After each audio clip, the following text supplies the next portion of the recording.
Good evening, everyone. The Lord of the Rings trilogy is back in cinemas this weekend. You actually already saw Fellowship yesterday, Bathtime, which before we start the stream, you can go into that. I've got it booked for the 25th, so it's kind of like I'm seeing the 25th of anniversary on the 25th, which will be, the planets aligned for it and everything. And what's our next big Lord of the Rings film that's coming out? We've got The Hunt for Gollum, which I believe is 2027, I think, December 2027. And it got us thinking. We had loads of video ideas, and actually quite down to the wire. We had a message exchange yesterday, thinking like, what's going to be our topic of choice to talk about today.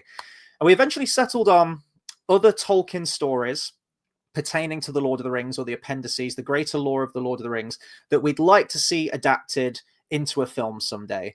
And we've come up with 3 picks each, which we actually know each other's picks already. This is why we were late starting, because we're talking about Lord of the Rings and stuff. Before you know it, 15 minutes goes by. But yeah, before we dive in, Bathtime, once again, thank you very much for jumping on with me tonight. My pleasure. I'm absolutely knackered after that almost 4 hours in the cinema yesterday. Yeah. For anyone who is going to see the extended Lord of the Rings edition, be prepared for about 20 minutes of Peter Jackson rambling about nothing at the start. It's very strange, and it wasn't needed. See, what they could have done was, this would have got asses in seats. This would have made more than, 5 mil domestic. Before we start the film, we're going to show you a few deleted scenes that didn't even make it into the extended edition. Boom. There you go. Even if they didn't release them on DVD or Blu-ray or 4K, it's like a super exclusive thing, like that incentive to get to the cinema and see these deleted scenes. I honestly don't know why they haven't released them. Like, Warner Brothers would make bank if they just literally put the films out again with some additional deleted scenes in there, not even integrated into the film, not even cleaned up, remastered, or anything like that, just like the raw negatives put onto disc. They'd make a killing. I'd go out and buy them again, and I'm sure pretty much everyone else would. So yeah, I've had a change of heart on that recently, where like, even though like on because we've been talking about the films a lot, and we're both like sort of, you're probably more a purist than I am. I kind of like ideas more than like being able to remember the names and dates and stuff. Right. But I think that like the films they're really good for what they are, what they try to accomplish. They nail. They're stone cold classics. I'm not sure we need anything else added to them. Like, I don't want to get into kind of Blade Runner territory or Star Wars in some ways, with having sort of different editions and different versions. I think it might be time to leave them alone. To be honest, it would be cool to see Arwen like fighting at Helm's Deep or something. But to be perfectly honest, in the next couple of years, we're going to be able to do that with AI. Yeah, that's true. That's true. I think it's really just, I know there's some book accurate scenes that has got left on the cutting room floor. I watched the director's commentary. The one that always comes to mind is from Return of the King, where Sam makes his approach to Cirith Ungol, and there's the Silent Watchers, the 2 statues that are like I guess like the security system, for want of a better word. And they're the Argonauts, but bad. Yes, exactly. Yeah, that's a good comparison. Yeah, and in the book, it sort of creates this invisible force field preventing anyone from coming in. And Sam holds up the light of Eärendil, and he goes in. And Peter Jackson says in the commentary that they did film that scene. It exists, and he says, "Oh, maybe for the 25th anniversary." Well, he's got 2 years, because the 25th anniversary of Return of the King's in 2 years. Mad about that document. I'm so mad about the comments that he made in those things. He's really made a rob for himself by always trying to put it off to the 25th edition or whatever. You see, the thing is, if you had that scene, I was talking about this earlier about things that I'm happy are not in the films, and one of them is that kind of like is where Sam becomes a first stage hero. And I think that's the start of it with the Silent Watchers, because it is amazing. It's amazing in the book. Like, it's really, really important in the books that every character is tempted, and you have an access to how they handle that temptation. In the visual medium of it, we get so many people being able to resist the ring in the films, and it's really just Boromir that falls to it. Like in the whole, no one else. Like Faramir, no problems. Aragorn, no problems. Gandalf, Galadriel, no problems for anyone. And I think that if you show like Sam being this whole sort of warrior gardener arc that he's on, I just think once again it sort of diminishes what the ring is, because you can't show these things visually, as it were. Yeah, no, absolutely. And I mean, I just want to see those scenes, essentially, if they exist. And like, if the 25 years of all three films goes by, and all we've had to commemorate it is, and it's not even a big deal it being re-released back into cinemas. I mean, I suppose it is for some people who maybe haven't experienced it yet. Dale included, who will be accompanying me to all three of them. So it'll be his first time seeing the films on the big screen, at least.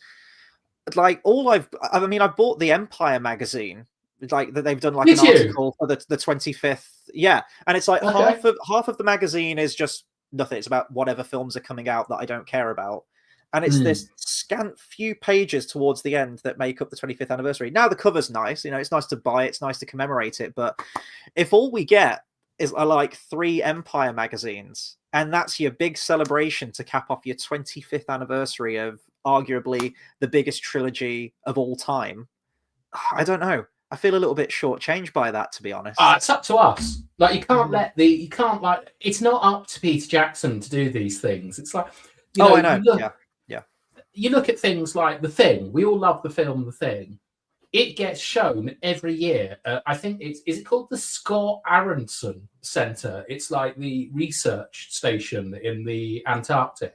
Oh, I'm not sure. I didn't hear about that. That's really cool. Every year at Halloween, they all watch that film and things. It's the fans that keep it going, and I'm very pleased for Peter Jackson's trilogy and things like that. But I think that everyone is gonna, depending on what happens with The Hunt for Gollum, might feel very sort of differently about the films in 2 years, because that is when the anniversary is. And well, if it's like Ride of the Rohirrim or whatever, what was that film that I never watched, the cartoon one? Yeah, War of the Rohirrim. War of the Rohirrim. I mean, I felt it's just too boring. But prologue's good, the rest is too boring.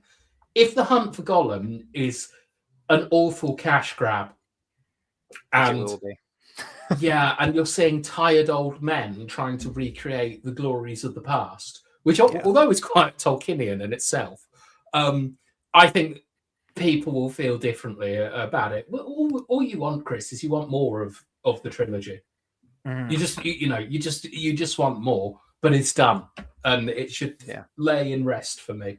Yeah, I quite agree. Nonetheless, we have today's video topic of, well, if we had the opportunity to make more, what would we pick? So we've kept this to just the Lord of the Rings, and by extension, its appendices. So don't expect any Silmarillion stuff in this. Of course, there are myriad stories from the Silmarillion that we'd love to be able to adapt, but we're going to save that for a separate video. We've got a separate video idea for that, of how we'd adapt the Silmarillion. I need to do like my 10th reread of that book, because, slowly but surely, the more subsequent readings you do, you retain more characters and place names and whatnot. We'll get there, and that'll be a really fun video to do. So this is specifically going to be Lord of the Rings. We don't have an order for this, but I'm going to start with you, Bathtime, if you want to mention your first pick, and we'll have a bit of a discussion about it. So for me, it would be The Scouring of the Shire. And there it is. Beautiful, like Birmingham, innit? Yeah, it's not far off at this point. It is. So, do you ever go to the Black Country Museum in Birmingham? Yeah. Like, that's the Shire. So for me, I think that if you're going to do like sort of companion pieces to the Lord of the Rings, the trilogy, you want to look at the stuff that either isn't in it or recontextualizes it and stuff like that. And I think that we can all agree that one of the things the films get so beautifully correct is the Shire and the concept of the Shire. So I would love to see the Shire extended. And by that, I mean not just the Scouring of the Shire, but is it 17 years, isn't it? Or is it 19 years? The time jump in Fellowship? The time jump. 17 years, yeah. 17 years. So like there's this whole sort of thing about a conspiracy. There's the selling of Bag End. There's the wonderful introduction into how the Shire is several different cultures. Like you get things like Tookland, and how they're different, you know, to Buckland and things like this. And I think that that is all really interesting, because for me, because watching the Fellowship last night, I forgot just how much I enjoy being in the Shire. It's so they get it so right, Chris, about how it's this like sort of fantasy version of the English countryside and the rawness. And so the scouring of the Shire, I think, is incredibly vital to the Lord of the Rings books. I understand why they don't put it in the film, because it is a massive anticlimax of what happens.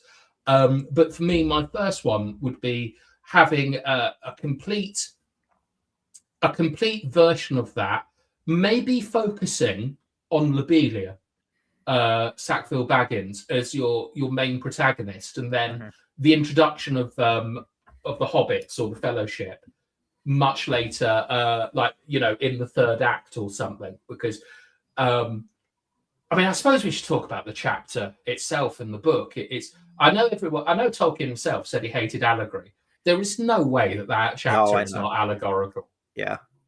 Like, but yeah, so that would be the first one I'd pick. And what would you say about that? I mean, honestly, you mentioned Lobelia Sackville Baggins there. One of the things that has continued to stay with me since the first time I read the book was that redemption arc for that character. Yeah. Such a nothing character, which I feel you only see in the extended edition of Fellowship of the Ring. You hear her voice in the theatrical version, and that's it. So you get a quick glimpse of her in Fellowship. But there's so much more to her in the book. And one of the greatest sort of like verbal bitch slaps that Tolkien gives towards that character is where Frodo's about to leave at the beginning, and it's just this very, very short sentence where it's like, Frodo did not offer her tea. And that's a big thing for hobbits. Like, you know, as pleasantries go and whatnot, being hospitable, he's like, he chose not to offer her tea. But then by the end of the book, she's leading like the goddamn French resistance. It's wonderful, isn't it? Yeah, it's brilliant. And then I think she does die in that moment, doesn't she? Doesn't she like try to defend? No, she lives to 100.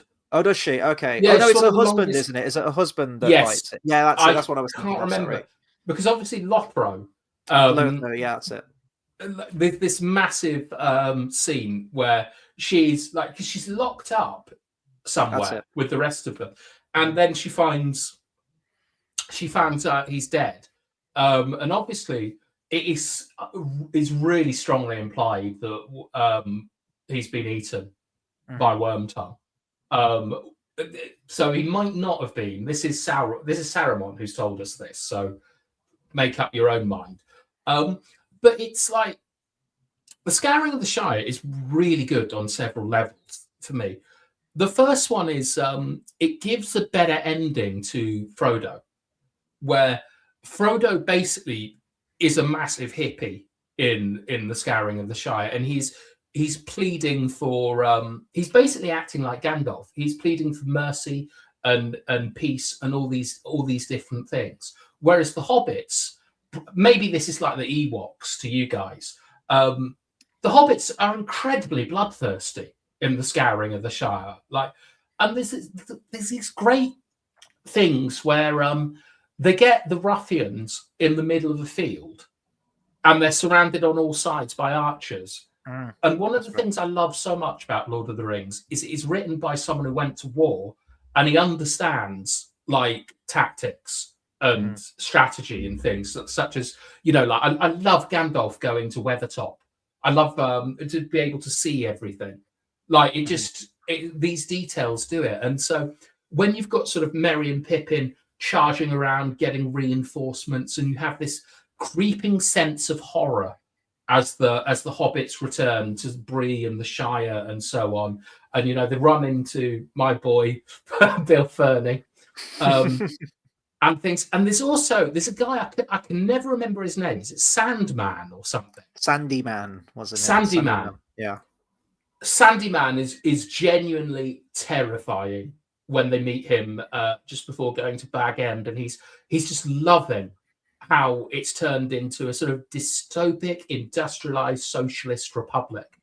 It is really weird that Tolkien goes in on socialism a little bit in this. I suppose it's a product of its time, isn't it? When communism had become the big thing, but it gives Frodo PTSD. Basically, it also shows that whilst he's been physically wounded by the Morgul blade, there's an emotional wound there, and this is the emotional part is going back to the Shire, and they've got to fight for it. It shows the effects of not only Morgoth's corruption from way back in the day, but it shows the effects of war on places like this, how nothing could escape, what they were fighting for. Oh, and also Sam, it's unbelievable, Sam in the Scouring of the Shire. He's no longer an idiot. And it's not like in the film, I'm always disappointed by like the Rosie Cotton romance, because when Sam comes back in the Scouring of the Shire, he comes back as a war hero in he's rizzed up in armor and things, and it's a completely different person. And Farmer Cotton is sort of going like, look, those are some fine threads, but I don't know if I can have you walking around in armor and stuff. And Rosie is just like, yo, Sam. It's like, it's so, and it's like the hobbits are heroic. They're using all the lessons that they've taken the best of Aragorn, Gandalf, Legolas, Gimli, these warriors, and also the best of themselves. And they show that they don't need like Aragorn to come and save them. Like they've learned, and it's so important for everything. And I think it would be a great tale to show how it's not just a long walk, the Lord of the Rings. It's an internal journey, and without Scouring of the Shire, you don't see the internal journey that the hobbits have been on. You just get Sam randomly gets married, Frodo randomly sails off to Valinor. It gives closure, and I think it's a really important part of the story. No, I agree. You've also got the planting of the Malorn tree as well, which is a really nice, nature coming back and all is well in the world again, and the continuation of the gift from Galadriel.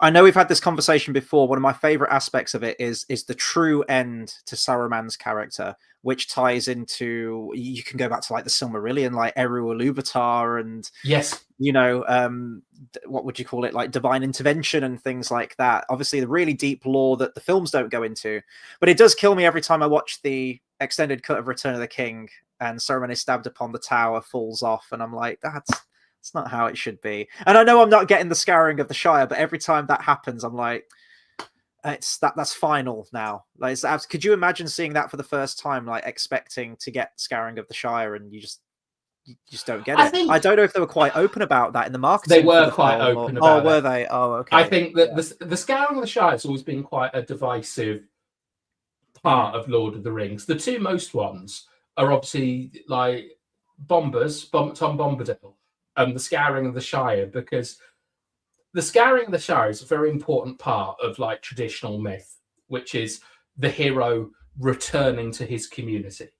Like most of these stories are about the separation from your comfortable home, going on an adventure to get something to help where you've been. But when you come back, you're different, and all these things. So it's really important, the Scouring of the Shire. But after the huge melodrama of Mount Doom and things like this, it's such an anticlimax to come back and find out that, I mean, there's sort of like half orcs and there's ruffians and things, and you don't really sort of think that there's too much danger, because they can just ring up Aragorn and get the armies of Gondor. Like, Bilbo's pretty big still up at like Eredor and Dane and things. Like, it's not going to be a problem. But then you're confronted with Saruman, and I think that you just get this. I've read that Calibeth recently, so I'll save that for another time. But you get, just once again, you get your last idea of the big thing in Lord of the Rings, the main idea for me, which is death and deathlessness, where a lot of hobbits die in this. but also you get the deathlessness of Saruman. Mhm. Like he's cloud. He goes into a cloud and he begins to go west, and a strong wind blows him east. Love And that. Love that. yes, Yeah. and that is the biggest disappointment to me about when he gets when he basically just like face plants onto some spikes, doesn't he? After he's shoved off the top of Isengard, is that why couldn't we just get the same thing that Sauron gets, which is that you see the shadow whizzing off to the east. I'd love to have seen that for Saruman, because it just, to me, the Lord of the Rings really is a footnote in something that's been going on for so long. Do you know what I mean? It's like, it's in some ways it's the least interesting part of the story of the Rings. Like, far more interesting things have gone on, so they make it about courage and stuff like this. And so it would be lovely to just have had that pathetic end to Saruman done correctly. And, you know, the master-servant relationship between him and Wormtongue, it echoes, obviously, Sauron and Morgoth, and Sauron and Saruman, but also Sam and Frodo and things. And for it to happen in front of them, I think is quite, it works as a sort of powerful metaphor for good versus evil. And so, so I'm disappointed that we haven't had it.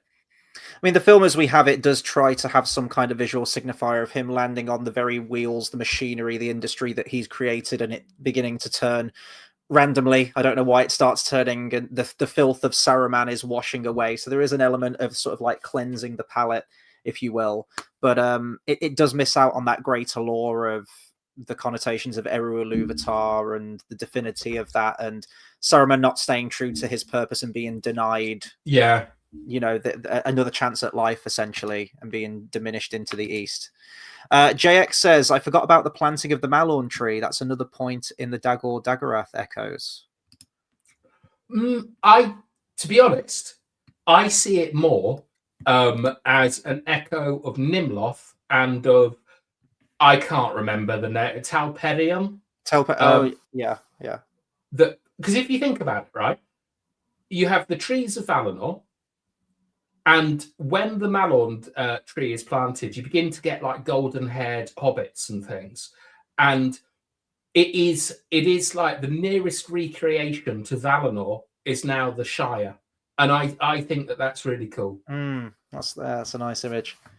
So bringing it back to a film, then, if you're going to structure this film, 3-act structure, the scouring of the Shire part is going to be your third act, I expect. Would you see periodically through the film, if it's cutting to the Shire, it becoming in a state of disrepair, or would you save that as a realization for our heroes when they get to the Shire, and then we, the audience, also experience the destruction of it at the same time? I expect you'd probably have to cut to the villains throughout the film, so you'd be seeing it falling into disrepair throughout the film. Well, I mean, like, you've got the idea of Lothro buying up lots of property and being funded. I think that, like, Saruman's really, really interesting as a character, because I saw earlier that, like, JX put something about, do you think we'll get stories of a Nazgul Isildur? In my mind, Isildur couldn't have been, like, a Nazgul, because it's heavily implied that Saruman has found his body. Because he has, you know, the crown that gave him away, the lights glittering. He's got the chain of the One Ring that Isildur had on him and things. Like, so I don't think that he could have been a Nazgul. I think he was killed there. I know that there is a theory, isn't he, that he was like taken half alive and was forced into Nazguldom or something. But that's mainly from a computer game. Yes, yeah. One of the cool things about Saruman is his jealousy, and his jealousy of Gandalf. And this is, you know, he takes up smoking secretly. Yeah. And he's got all these kind of interests in the Shire. It's something that bothers him, like why Gandalf is so interested in the Shire. And it might be the result that Gandalf was very, very much involved in defeating Smaug, which would have been a massive... that's a massive thing that happens in Middle-earth, is the death of Smaug. But I think that Saruman just slowly sinking his teeth like into the Shire. And you can have like Rosie Cotton might be a good point of view character in this, because you could have her sort of thinking about Sam, writing letters, trying to get news of what is going on outside. Because the great thing about the Shire is that because of Bree, we get sort of clues about these, odd folk on the road, armies moving, stuff like that. I think you could do a creeping sense of sort of pollution or corruption is happening to the Shire, buildings being burnt down, Lothro buying everything up, more and more odd people around, a resistance starting to form, Labia sort of driving it and things. And then, at the midpoint, you'd have her smacking up some ruffians with the umbrella. And then the second half of Act 2 would just be the complete destruction of the Shire. We get to absolutely no hope. And then who's that on the hill? It's the fucking hobbits, man. Yeah. And that only works if you've seen the film, because you can't introduce the 4 heroes. Yeah. Right at the end. But that's why it works as a companion piece. Did you see Andor season 2? I did. I can imagine this, sort of like the French resistance, the Gorman resistance, and it's simmering, it's boiling over, and then, all hell breaks loose in this case with the scouring of the Shire. You've also mentioned before, and I guess, we're not casting this thing or anything like that. We're just sort of thinking about how it would be structured as a film. You've mentioned before that you have no qualms about characters that we know from the pre-existing trilogy being recast, different appearance, different costumes, different conceptual design of everything. I can see this, well, it would have to be as a spiritual successor. So it'd be that sort of like half in, half out. It's like, oh, this is like the alternate ending of what the trilogy should have had. And here it is realized in a, I don't know, 2.5 hour film, something like that. So you'd probably have different actors in there, different appearances to things, but you would have that connection to the original. The spiritual successor is what I can see this working. Yeah, you'd need, similar to that. You'd need the Shire to pretty much be the same, I think. I'm very so-so about the music, because I think it's a bit like Rocky or Superman or maybe even Mortal Kombat. I think it's just too good to I think it's too good to not use it. But when you think about sort of casting of people, I mean, like Olivia Colman, I think would make a great Labia. Oh, that's a hell of a shout. Yeah. Do you not think so? I can see that. Yeah, no, she's brilliant. She's absolute national treasure. Yeah. I think that there's loads of people that can do it. The big one is Saruman, to be honest. But you've got to remember, Charles Dance has to be. There is He'd only be one. Good, wouldn't he? There is only one now. He's played the same character ever since he's played Tywin. He's always played the same character, and what a hell of a character that is. Yeah, he's the only person that I could think could do it justice. How old is Charles Dance now, by the way? Could he? I think he could do 60s. I would, maybe 70s. Actually. I was going to say he looked old. He's always looked old, hasn't he? He's one of those actors, but he's in Charles Last Dance Action Hero, isn't it? He's 79. Jesus. Okay, right, let's get it made. But it could be him. He can play it. You've got to remember, this is Saruman diminished. This is like, so it's like Christopher Lee is like the operatic Saruman in complete. He's Saruman the White. In the Shire, he's no longer really an Astari. Gandalf has demoted him, kicked him out, taken his powers, and his ending is so pathetic, because he's like having a go at Frodo for even getting. Because he's going to have to walk around in pity for himself, knowing a bloody hobbit has spared him. It's such an awful ending for him. Yeah. So I don't think he needs to be sort of powerful or something. You'd be looking more at a sort of depiction, maybe of like Wormtongue from the films, like sort of sinister or something. He doesn't have the power anymore. He's just got the ability to manipulate. Yeah, no, I think that's a hell of a shout. I really want to see this movie now. And I think for an opening pick, I think The Scouring of the Shire is absolutely a no-brainer. I think if you're going to think of a side film like they're doing with Hunt for Gollum, I think the next logical step would be something like The Scouring of the Shire. Okay, on to my pick then. Where do I go with this one? Well, you mentioned Bombers. Let's talk about him. Tom Bombadil. Another huge chunk of the book that obviously got cut for probably all the right reasons. I'm actually not against them removing Tom Bombadil at all. I have reached a level of acceptance with Tom Bombadil in my later years when I first attempted to read the book, multiple times attempted to read the book. Tom Bombadil was always that concrete wall that I can never break past.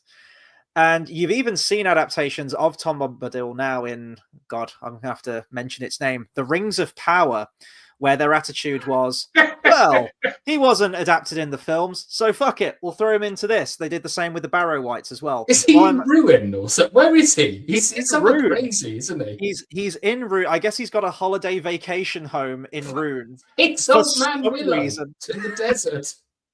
Well, he's got to be there, hasn't he? Because Gandalf's got to pick his staff. He's got to choose which, Oh, you're right. It's like in Transformers, the car picks the driver, the branch chooses the wizard or some shit. Like it's the bongo chooses the string. It's just like but hang on, it's Gandalf's? So he's Olorin, really, isn't he? In the Rings of Power.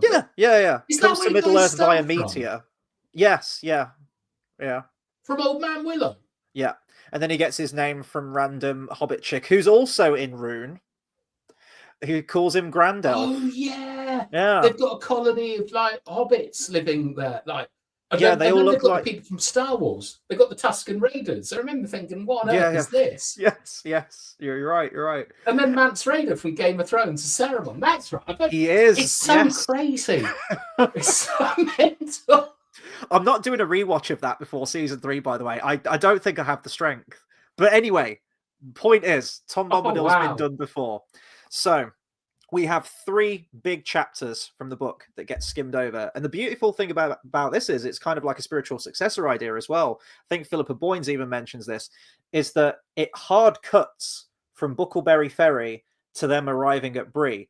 We don't know that they didn't go and see Tom Bombadil or anything like that. Yeah. And of course we do, because they should have the Barrow blades and everything like that. Anyway, it's one of those spiritual successors where you can kind of go, well, it kind of fits in there. And this approach has been done before as well. You have Brian Sibley, who did the 80s radio drama, the BBC radio drama of his adaptation of Lord of the Rings. And he himself, in his adaptation, skimmed over the Old Forest, Tom Bombadil, and the Barrow-downs, because he was like, as soon as the Ringwraiths enter the story and are the main driving threat, you need to continue that threat until they get to Bree. You can't just veer off and have like a fun little side story, as entertaining as it may be with Tom Bombadil. And I completely agree with that. Many years later, he did a series also for the BBC, I believe, called Tales from the Perilous Realm, where he then went back and adapted those 3 chapters that he skipped out.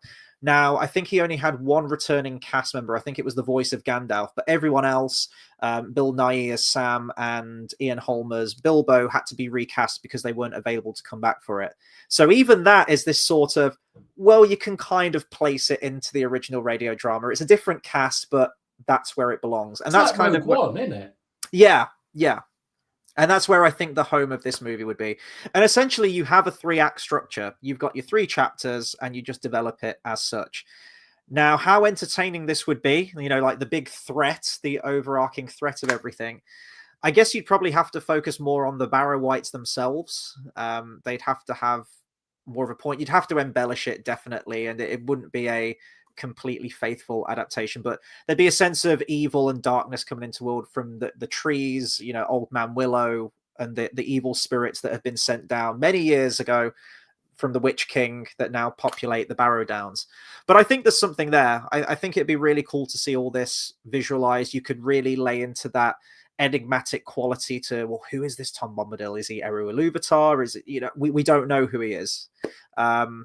And also eventually leading to the absolute horror movie that would be trapped in the Barrow-downs. I can picture that so well. And I get why Peter Jackson didn't adapt it for his films, but I think he would have done a hell of a job for it. I can picture the quiet ambience, just the really eerie quality of being up there on the barrows, and then the actual, like the spirits and the zombies or skeletons, or whatever you do with it. Human sacrifice, crazy shit goes on in that chapter.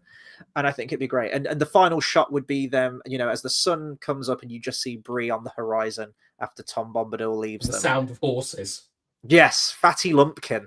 We finally get Fatty Lumpkin. Oh, that too. Yeah, of course. I think that. So I've always struggled with Bombadil as a character, and I think that Tolkien himself struggled with it because I've said this a lot, and I'm going to probably repeat it ad nauseum.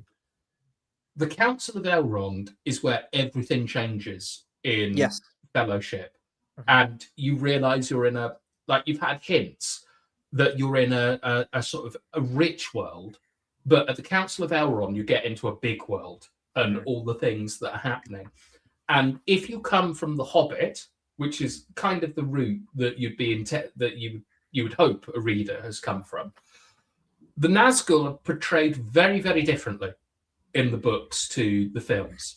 They're more sort of like wretched than scary, if you know what I mean. They're creepy, and their power is fear.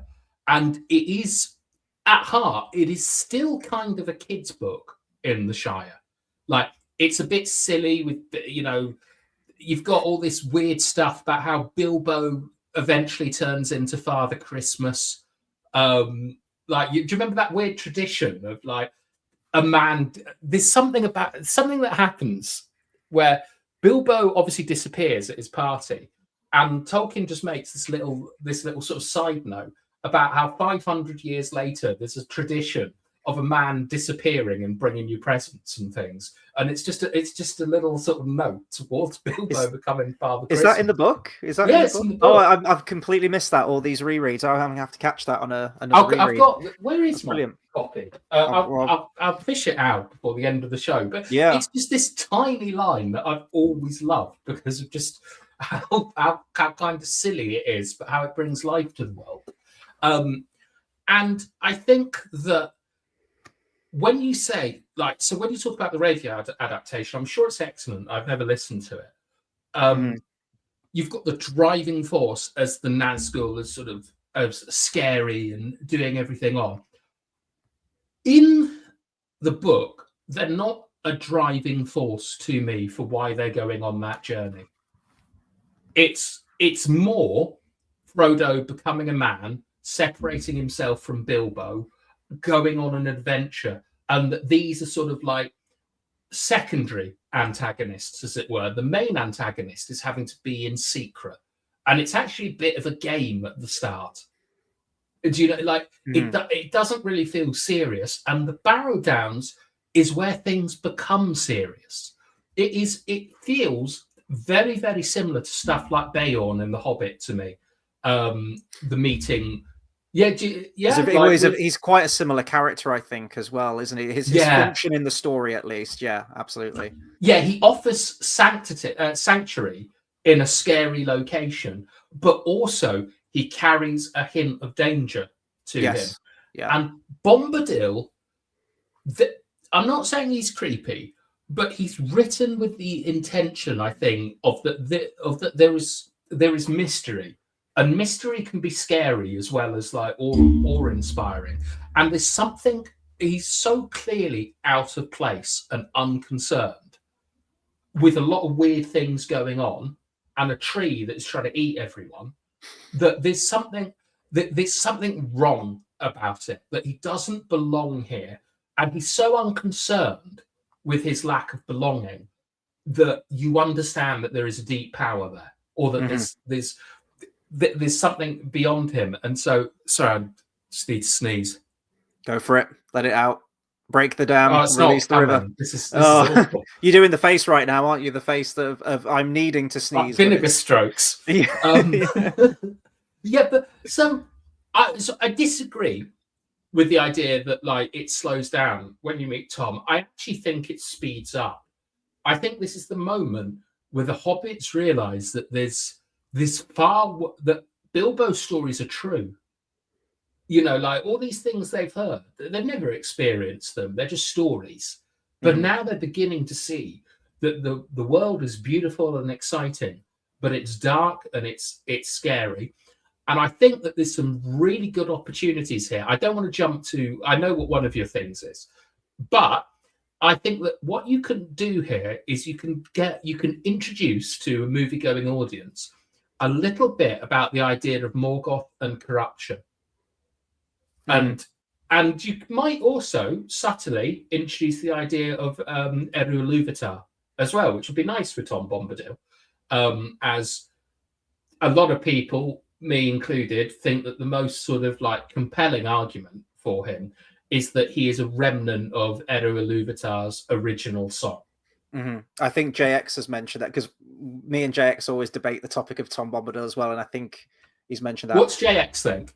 Well, JX could. Well, I'm sure he can type a response here. I guess to paraphrase, he believes that Tom Bombadil is the product of the music, and Ungoliant is the product of Melkor's music and discord that exists in the void. And I quite like that two things were created from that moment. I guess it's like Darth Plagueis and Darth Sidious when they kind of inadvertently create Anakin, sort of like the universe produces, something born of the Force. But then I guess the question over that always is, well, who's Goldberry? Is she like a pairing of that song? Is she one of the same? Or because it talks about River Woman's daughter, is the River Woman one of the not the Ainur, the Maiar? Is it a Maiar, like the River Woman? Well, not really, because we read the Silmarillion and we know who the Maiar of the streams and the waters and the tides are and everything. So yeah, I always liked that it was Eru Ilúvatar in immortal form. It's sort of like Odin or Zeus walking among the people. I quite liked that when it's like he is, as JX says, very biblical. And Tolkien would know that. Of course he would know that, writing a sentence like that, being a devout Catholic.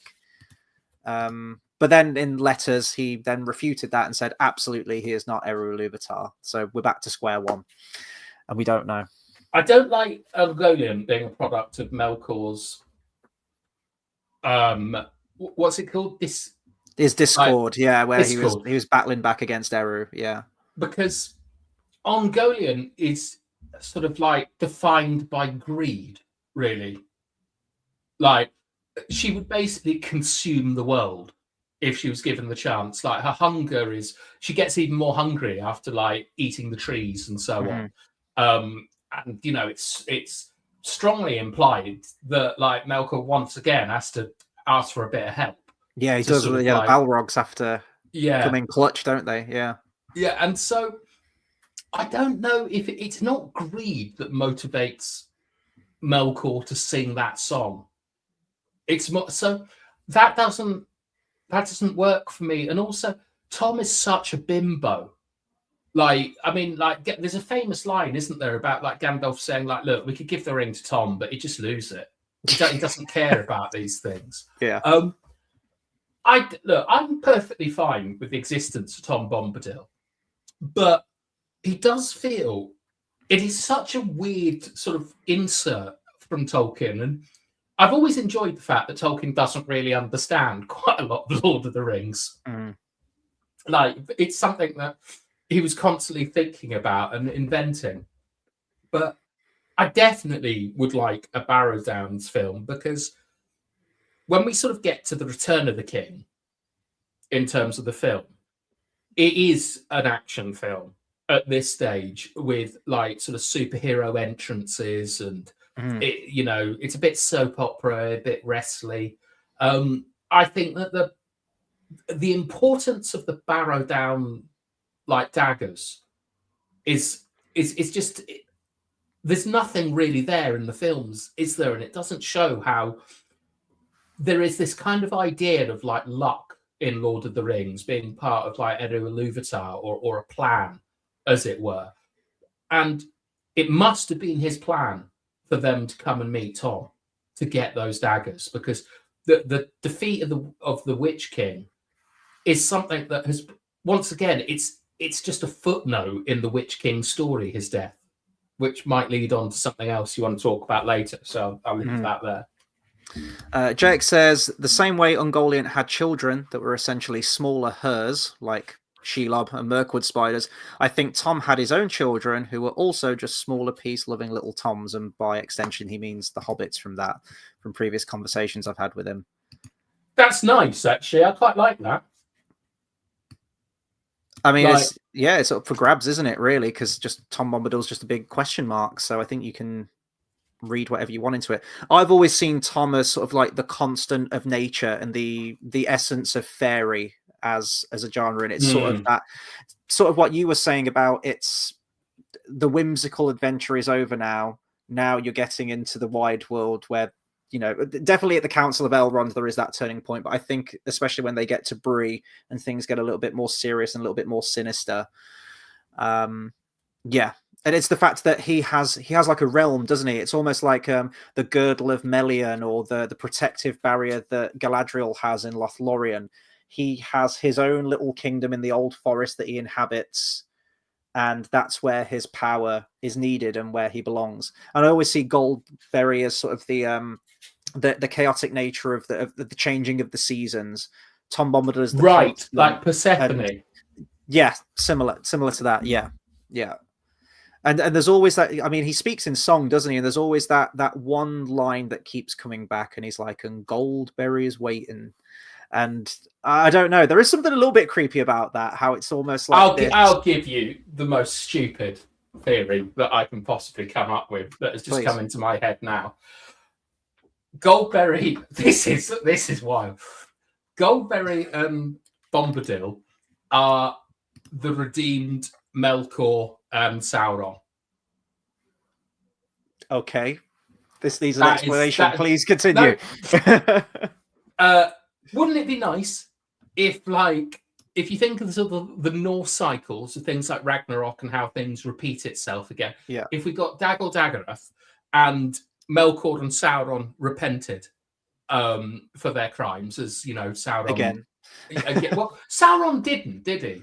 He said he was going to, and then he just pissed off. Really? Yeah, he just Melkor repented. But wouldn't it be nice if that was those two as they should be? Like unconcerned with power and things. There is some fan art just waiting to be made with Sauron and Melkor right now. Yeah. Well, who's the Goldberry in this relationship? Sauron. Okay. Yeah, and like Melkor is Bombadil, and that's why he's got no desire for the ring. He's lost his greed, as it were. That's the most stupid thing I could come up with. But the point of it is to say it doesn't actually really matter who they are. I think that it is an insert from Tolkien he gives you so much in Lord of the Rings. He gives you dates, gives you lineages, he gives you language. Everything has to make sense. Everything is recorded. So just having these little things where there's no definite answer is a bit like it's a bit like a sonnet or something where there's strict rules. And, you know, things have to rhyme and they have to have like a certain amount of vowels and consonants and so on. But you've still got the ability to make it your own and have your own interpretation on it.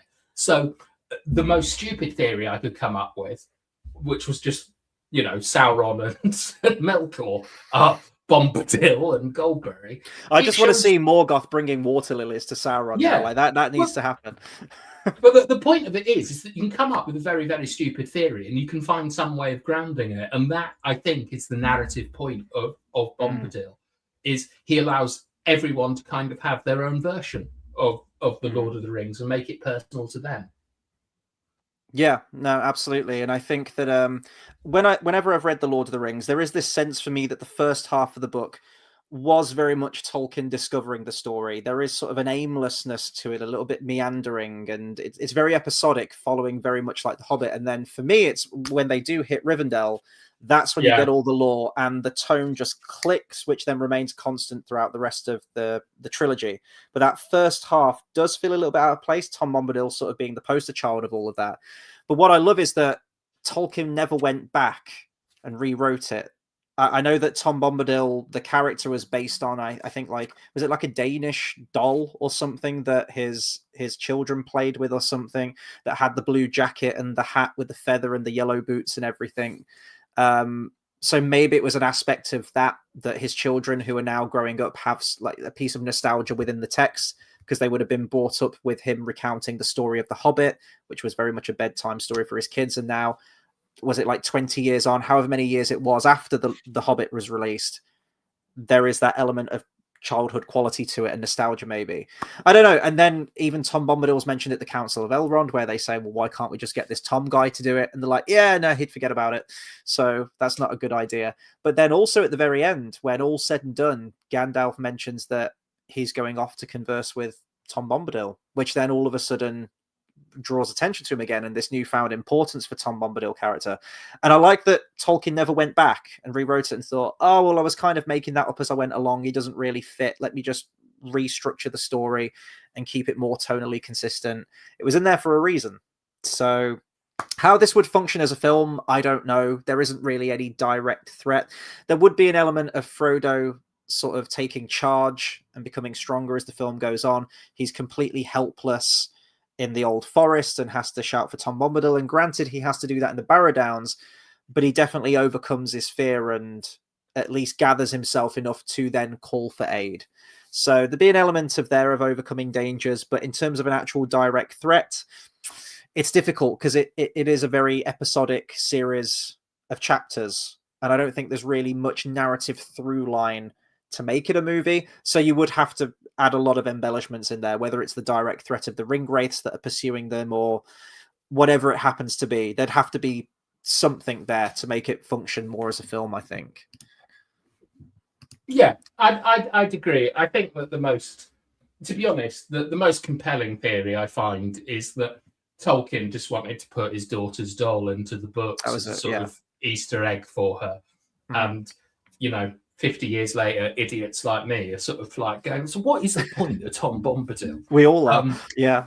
It's just like, putting the dog in a film. Like, oh, she likes it. I think that the real importance of the Barrow-downs, as I say, is about the Witch King later on. And and I think that might lead us to something. Yes, it will do later. But before that, let's get on to your second pick. Where are we going next? Oh, is it me now? It is, yeah. Okay. What is my second pick?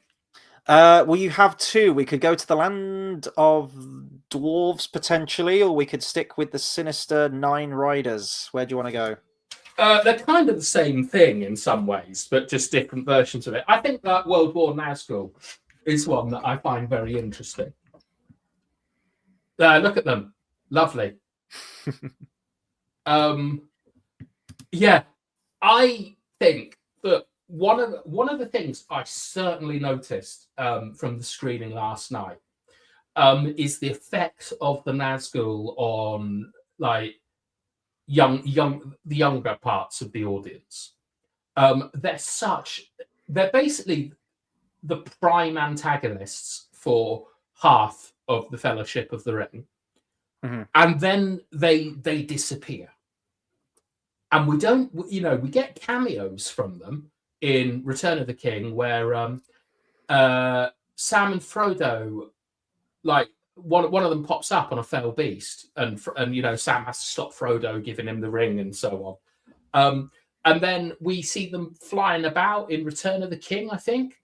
But we don't ever sort of see any sort of direct conflict between them and the hobbits until Merry on Pelennor Fields. Yeah. And it's just something that they're almost iconic, I think, as villains in some ways. Like when people talk about Lord of the Rings, the Nazgul is always something that really interests people because where did they come from? Who are they? Are they wearing the rings? Like, they're sort of set up as the Terminator in the Fellowship, that they're relentless, that they're going to hunt you down, and then they disappear. So I think a companion piece that sort of like focuses on their adventures would be quite interesting, because the start of Sauron announcing himself is really the double assault, where there's an assault on the Northern Realms with Gollum, but also the Nine ride out across Osgiliath. And that is the first time that anyone has seen them, basically, since the fall of Arnor. Is that correct? I'm not great on the history of it. So Yeah, I mean they've been gathered in Mordor, haven't they? Sort of formulating all of Sauron's plans, getting everything ready for him. So yeah, you could be right. And you've got to remember that the Witch King at this point is probably a more real figure to most people than Sauron is. Absolutely, yeah. Like so Sauron is a bit of a myth to people now. He's from a sort of different age, but the Witch King, certainly to people like the Hobbits, he was knocking about in that area. You see things like Weathertop that was built as part of it. Like the Kingdom of Arnor is absolutely a real thing to the people around them. Mm-hmm. Like whereas like Eregion, I'm not sure if that is to hobbits and men. Like that it might be like Atlantis or Numenor or something. It's of the past. So the Witch King being back and riding about is big news to people. I think that the fact that they sort of like they're like Gollum, we'll see what Jackson does it. But the overriding feeling to me is that Gollum is released essentially so that they can follow him to the Shire. I think he escapes during the skirmish. I don't think he's not released. I think he's allowed to leave. That's I've always thought that he's allowed to leave because they've got everything they want out of him. Torturing him isn't fun anymore, and they know that he's going to go after the ring. And so he's like a homing pigeon or something. That's always been my interpretation of how Gollum got out of Mordor. Because do you honestly think a guy with first-hand knowledge of the ring, Sauron is going to let him escape? Oh, you're talking about him. Sorry, I thought you meant escape from the woodland realm for a second there. No, you're talking about his initial. Yeah, probably. Yeah, they've got everything out of him that they need. Just throw him out essentially.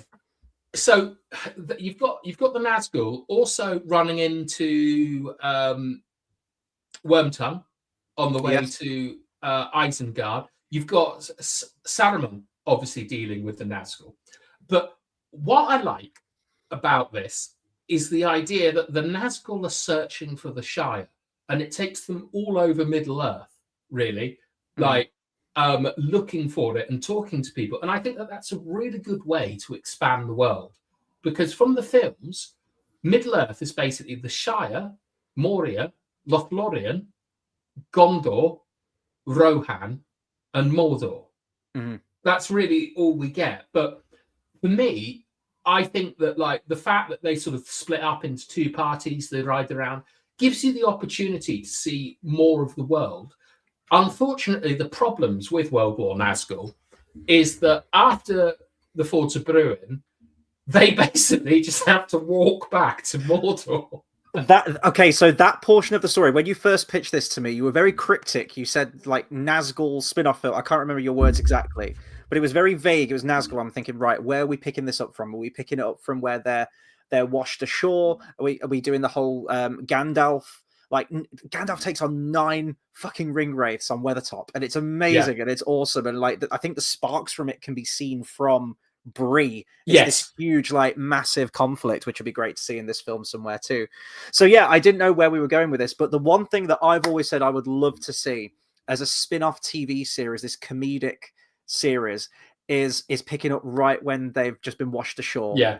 And you've got like one's trying to call the AA for breakdown cover. Yeah. They can't get reception, trying to get on the phone to Sauron, like, come and pick us up. Like, we fucked up.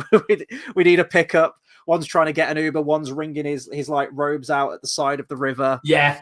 I need that movie. And you could give them all names. Yeah, exactly. You could give them all names. They could all have like fun, quirky, unique voices. That's the thing with this film. What are we going to do about the dialogue situation? We know the ring wraiths talk. I like flashbacks. I like the idea. Okay. So if you're doing this, like, seriously, what you have on that walk back is the idea that they're going to see the devil, that they're enslaved, and he's not going to be pleased with them. Yeah. And I think that there's quite a lot of dramatic, like, possibility there. But also, the Nazgul are endlessly interesting because we know very little about them. Only one of them is named, like, Kamul. we don't even know if that's his real name. And you can do flashbacks to how they were turned or something. You've got the idea to introduce the idea of the Wraith world, which is very poorly explained, I feel, in the films. I think that there's a lot there, but the other thing is that they work as antagonists, not protagonists. But essentially, I want more of the Nazgul because I feel that they are the direct agents of Sauron and have been operating for a very, very long time. And it's things like the Witch King brought down Arnor, obviously, but he also kind of brought down Gondor because the last king of Gondor, he had a challenge from the Witch King, and they told him not to go. He did go, and he was never seen again in Cirith Ungol. And we don't know if he's a ring wraith or what happened there. So there's this ability to sort of like tell the story of the War of the Rings, and add a lot more sort of side content to the actual films in like a kind of a road trip, I suppose. And it's just something that, like, these are companion pieces. So I just think it'd be really cool to have 9 episodes of an hour long of a TV show that each deal with one separate thing that's happened in Middle Earth, resulting in the Nazgul, involving the Nazgul. So that could be things in Arnor, that could be Cirith Ungol, that could even be their turning in Numenor. You could even, if you're up for it, you can get the Blue Wizards involved somehow. Oh yeah. And cool. You just have 1 hour focusing on each one of them, as this is sort of like, as they're coming back to Mordor or something like that, and you're sort of seeing more of the world. So it's kind of like it's a way of like fitting in more side lore, as it were, by just framing it by using the most iconic villains, in my view, from the Lord of the Rings. I'd like the second in command, Kumul the Easterling, as one of the ring wraiths. He's the only other named ring wraith that we know. So we could get he's the only named stuff one, with isn't these. he? Yeah. Oh yeah, direct name. Yeah, I guess I was thinking Witch King, but that's not a name, is it? That's just a title. Yeah, no, you're right. Yeah. So could the Easterlings almost venerate Camul the Easterling, that he is the king of that province, maybe, or something, or the lord of that land, having once been from there himself? I don't know. You could do a lot of stuff with that, I think. There's a great thing. It's a Harad, isn't it, that Sam thinks about, where he's like, this guy's just like me. I bet you he wants to be at home as well. Yes, that's the Haradrim. Yeah. Yes, that's the Haradrim with the Oliphants. Yeah, then it's the Easterlings that march into the Black Gate in the Two Towers. Yeah. So like that's another direction you can sort of go on, because we just get the heroic men basically in this. We don't get a lot about Easterlings and Harad, or I don't know, Umbrians maybe, from the Corsairs and stuff. And I just think that the ring wraiths are really cool, and I'd like to see them like used sparingly, but as a device that allows us to focus on different stories. But I suppose too many of them are from the Silmarillion, really, aren't they? As opposed to the appendices. Well, we don't really know. That's the thing. We assume that 3 of them are Black Númenóreans, or of Númenórean descent. We know that. We know that there's Kumul the Easterling, so that's 4. The rest is up for grabs. You could, if you're going to bring the Hobbit movies into this, when they have their big skirmish in Dol Guldur, the attack on Dol Guldur, they all have different suits of armor, so you could maybe make some inferences there as to where they're from, perhaps, and you could do something fighting with style. That. And you mentioned about, I think it's difficult when you've got a film where the antagonists are essentially your protagonists, because I think it's very easy where you have to make them almost an anti-hero, or make them misunderstood, or bring more of those protagonist qualities in there to make it more palatable. I'm not trying to do any of that. I'm not doing, what are we, some kind of Nazgul squad? Yes. But I was going to say, I was actually trying to find the quote from the book, and I know they did shoot this line paraphrase slightly, which ended up being one of the deleted scenes at the Council of Elrond.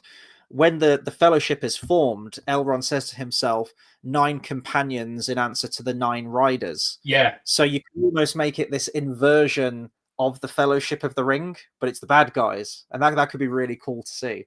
You know, this brotherhood, this 9 all together, this band. I just think that, like, it is a shame that the Nazgul, I always feel, are a little bit wasted in Lord of the Rings. And in the films, I'm not massively hyped by the way that they're sort of portrayed, because you don't get these lovely ideas about them getting stronger the nearer they are to Mordor, that they grow in power with Sauron, and that they're like sort of barometers of how strong he's getting. And also the pathetic nature of them. Like, when you, like, I know that the Fellowship is highly influenced by that cartoon. Like, there's shot-for-shot recreations, and it is a wicked scene. Like when the hobbits are hiding in the tree but it's far too strong. Like, it's something that's wretched, and it's really only on it's on Weathertop that you actually get the first indication that these are very, very dangerous things. Like, beforehand, they're just kind of spies. Like, they don't carry with them danger, and then you find out that it's not even mortal danger. It's a fate worse than death. They are dragging you. They're going to make you like them. They're taking you from this plane of existence to another one. And there's real, there's horror there and things. So I would love something that kind of explores that. So you could, you know, wouldn't it be interesting to have a film about you know, the equivalent of Frodo getting stabbed, but he doesn't get saved, and he becomes a Nazgul? Like, I've seen the funny memes where you've got the 9, and then there's like a little midget version of one. Exactly. But I'd like that. And you know, you can have a lot of fun as well, because they're invisible, aren't they? So, you know, they might be doing the walk back naked and stuff. And but I like the Nazgul. I don't think that this is a great idea for a show or something, but I just wanted to use it as an excuse to talk about how much I love the Nazgul. Hell yeah, no, they're great. The third one is wicked. Like, the third one I've got is wicked. Don't worry about that. It's a great one. Are you team ring wraiths on horses or fell beasts? Horses. Yeah, same. There's something more grounded, I guess, about something slightly more sinister, something more real to it, I guess. Yeah. That's the thing, is that they fit in the world then. When they're flying around on pterodactyls and stuff, it works because it shows the growing power of Sauron. It shows the sort of, in some ways, the sort of like power geography of Middle-earth. Like, it has a moral geography, but the nearer you are to Mordor, the weaker you are as a sort of a human or an elf or whatever, but the stronger you are as an orc or a Nazgul. So that's cool, but I just think that they're much more effective when they're talking to people, when they're on horses, when there's shreds of humanity, and then sort of towards the end, they're like video game side bosses, certainly in the films, and I just don't think we get the raw madness of the Witch King, to be honest, and just what a bastard he is, like in the films and so on. They're like the smash and grab, aren't they? They're like the Gestapo. It's almost like, you know, the creepy guy from Raiders of the Lost Ark, or even Darth Vader in A New Hope. They're the guy that you send in to shake things up. But they basically function as 9 of those, don't they, really? Yeah, they're so cool. It's the Black Riders. It's great because, you know, you also contrast them with not just the Fellowship, but with Gandalf as well, like how he brings hope and they bring fear. And stuff. It's just they're just really cool, and they work thematically. They're set up as you said, like the 9 in a Fellowship to match the 9 riders, and yet we never see the Fellowship ever sort of having to deal with them. Like, and it's always I'd say it irks me, because I would have loved a battle with the Fellowship at full strength against the Nazgul, and the only thing we get is Legolas just no scoping one of them. I know, yes, so great. Yeah, and it didn't make it into the movie. Like, of all the over-the-top shit that he does throughout the trilogy, you think they'd put that in there. I don't mind them sort of saving that reveal, but I think they could have kept it in the shadows. I don't think you needed like a full reveal of the fell beast maybe in that moment. You could have heard the sound effect or the roar of it or something like that. This sense of this huge, immense, looming danger overhead. I mean, it's so ambiguous in the book. Like, there's a big shadow in the sky and the sound of like leathery wings, and Legolas just pops it, and yet we see him skateboarding around Helm's Deep, and like, because it's that's the only really real time the Fellowship meets the Nazgul. Yeah, completely indirectly.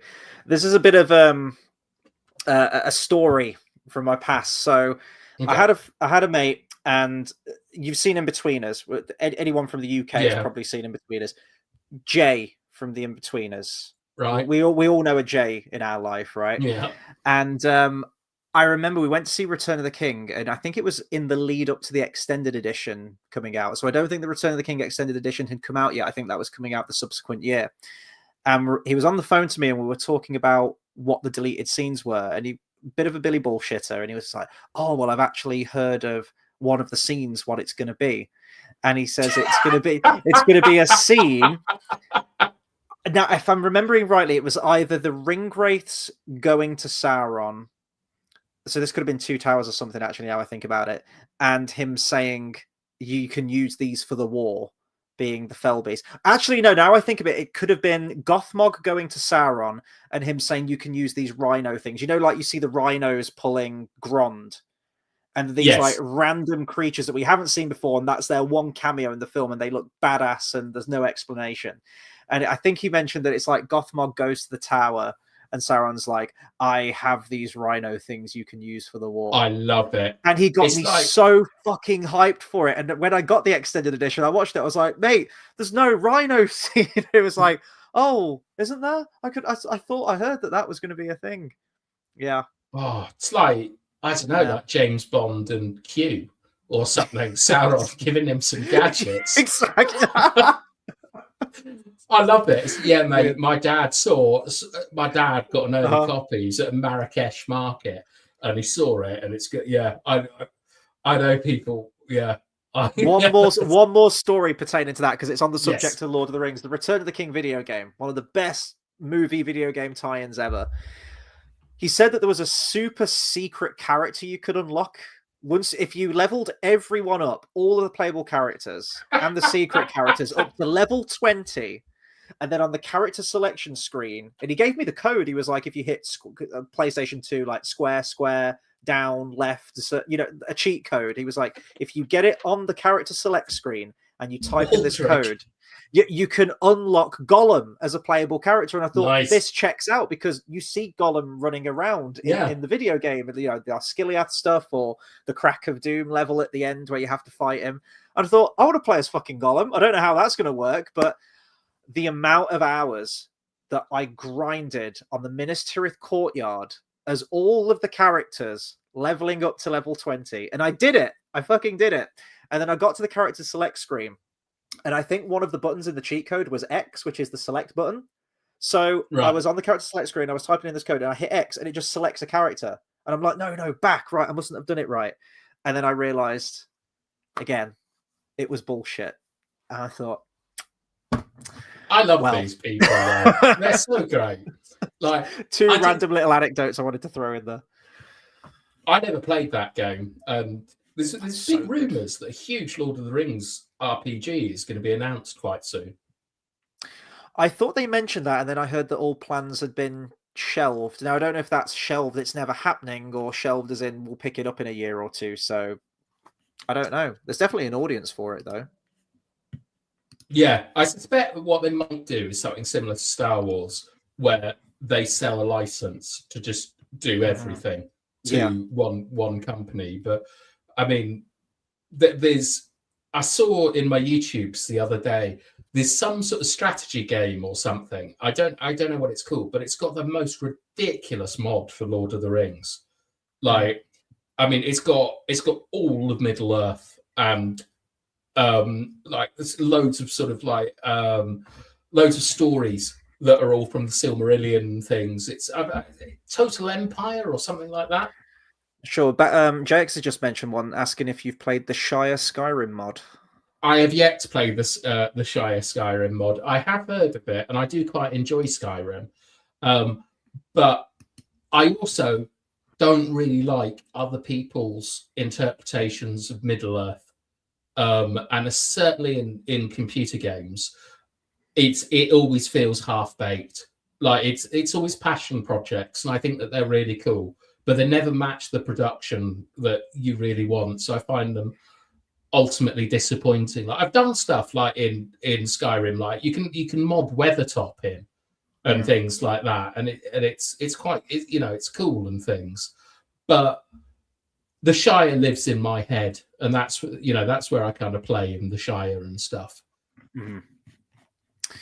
I guess moving on to the next movie, and we're sticking with the ring wraiths on this one. We're not going anywhere. This is going to be the Angmar Wars with the Witch King. Yo, look at him. I know, so badass. Now, I don't profess to know all of the lore on this. There are extensive pages in the appendices. There are extensive videos on YouTube that I've been watching today, videos that top out at like an hour or more, talking about the deep lore. Essentially, you have the Kingdom of Arnor, which itself is split into 3 different factions. You have Arthedain, you have Cardolin, and you have Rhudaur, all with their own monarchs. And then over the course of many, many years, there's just various assaults from the Witch King, sending his forces out there. You have the destruction of Weathertop in there, so we see Amon-Sul at its might and eventually being completely devastated by the Witch King. It gives more context to his name, the Witch King of Angmar. It's mentioned in the films, but we don't really have much context for that. So it gives us history to Weathertop. It gives us history to the Witch King. It just gives us more time with him as a character. And as you mentioned, seeing him as more of almost a more direct villain than even Sauron is, which I think is really, really cool. We see Gondor at the height of their power and this sense of unity where they all come together and rally behind them at the end. But also it's tying into the movie in that it sets us up for the prophecy, which will later be fulfilled with Eowyn. So I see that being the end of the film. You can bring Glorfindel into it. I know he doesn't have any direct ties into the Lord of the Rings film itself, but it's your way of acknowledging that character in this way. This can still be absolutely, completely based in Peter Jackson's Middle Earth. And you can throw the character in there. I'm just trying to think of the name of the king who he because the Witch King flees, doesn't he, at one point? Is it Arveleg? I'm trying to find the name here. Was it I've got the appendix open. Defeat of Angmar? Is it Earnor? I think it's Earnor. Yeah, that's it. Prince Earnor. Yeah, and he gives chase, and then Glorfindel rocks up and he says, like, no, don't go there. I'm trying to find the quote. Yeah, not by the hand of man will he fall, is the quote. And then they'll both turn to the camera and just stare. It's nice. Like, did you all get that? Hour. Yeah, exactly. Some kind of hot tub time machine. And yeah, I think you can sort of round it off there. So it's your big action epic. It's all, people, the normies want the big battles and the epic set pieces. And this is your way of still keeping it very much tied into what we've seen, what we know from Weathertop.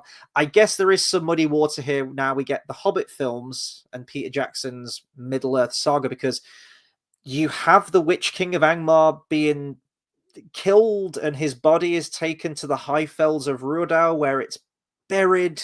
What is all that stuff about? Complete fabrication is what it is. So is it a complete fabrication? I've got to be honest, I find Silmarillion a bit of a struggle because of the dates and the names and things, and it's not meant to be read as a book, really. It's like the Bible, but it is just made up, isn't it? Like it's complete out of whole cloth. Yeah, there are no Rhudaur was a place. It was part of the Kingdom of Arnor, which had its own kings and everything like that.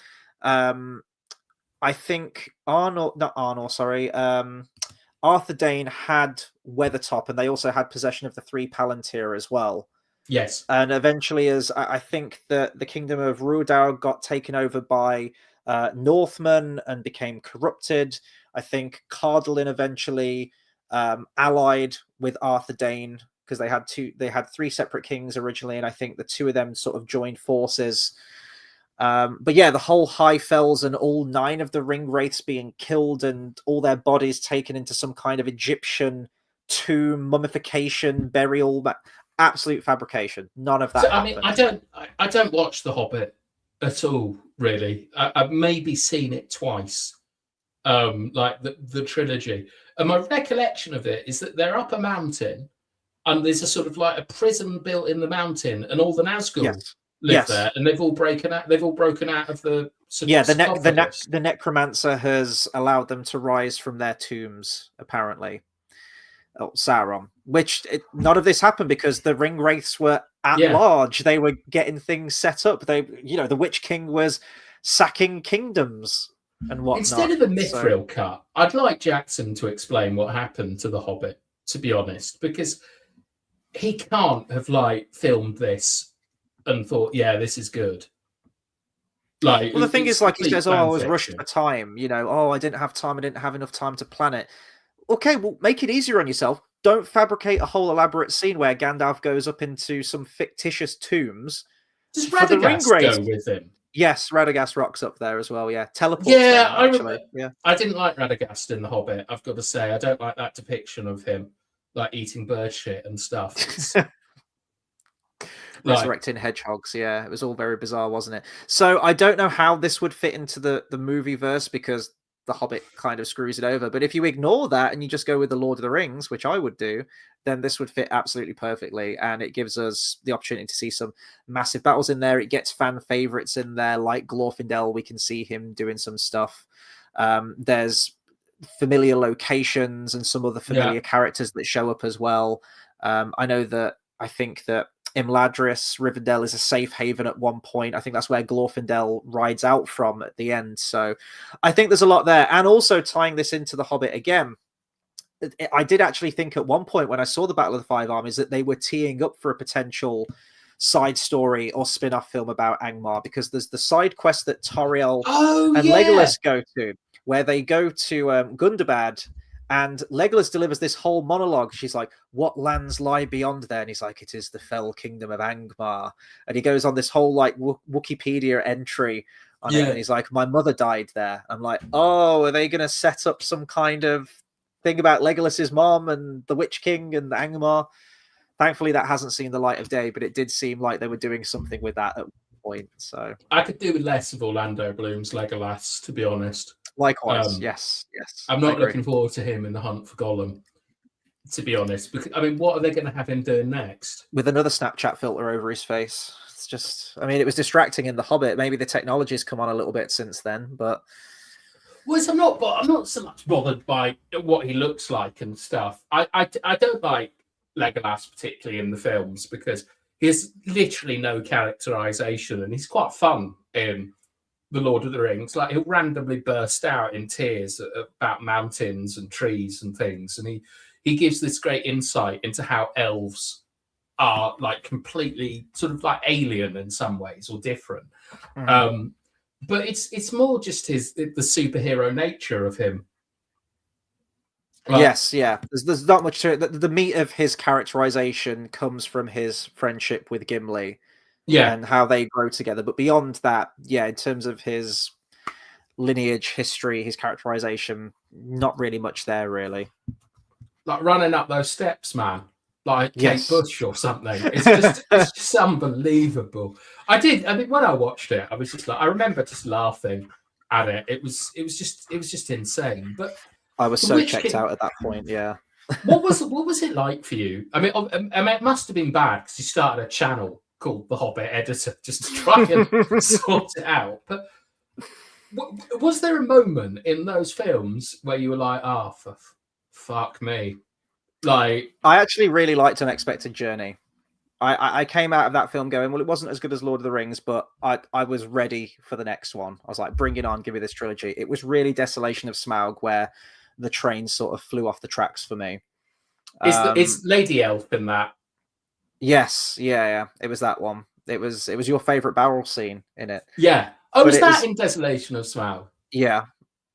I remember. I still think to this day, Bilbo running past Bag End shouting like I'm ready for an adventure That's is great. one of the most perfect distillations of like that I've seen on screen. I remember I was really enjoying the desolation of Smaug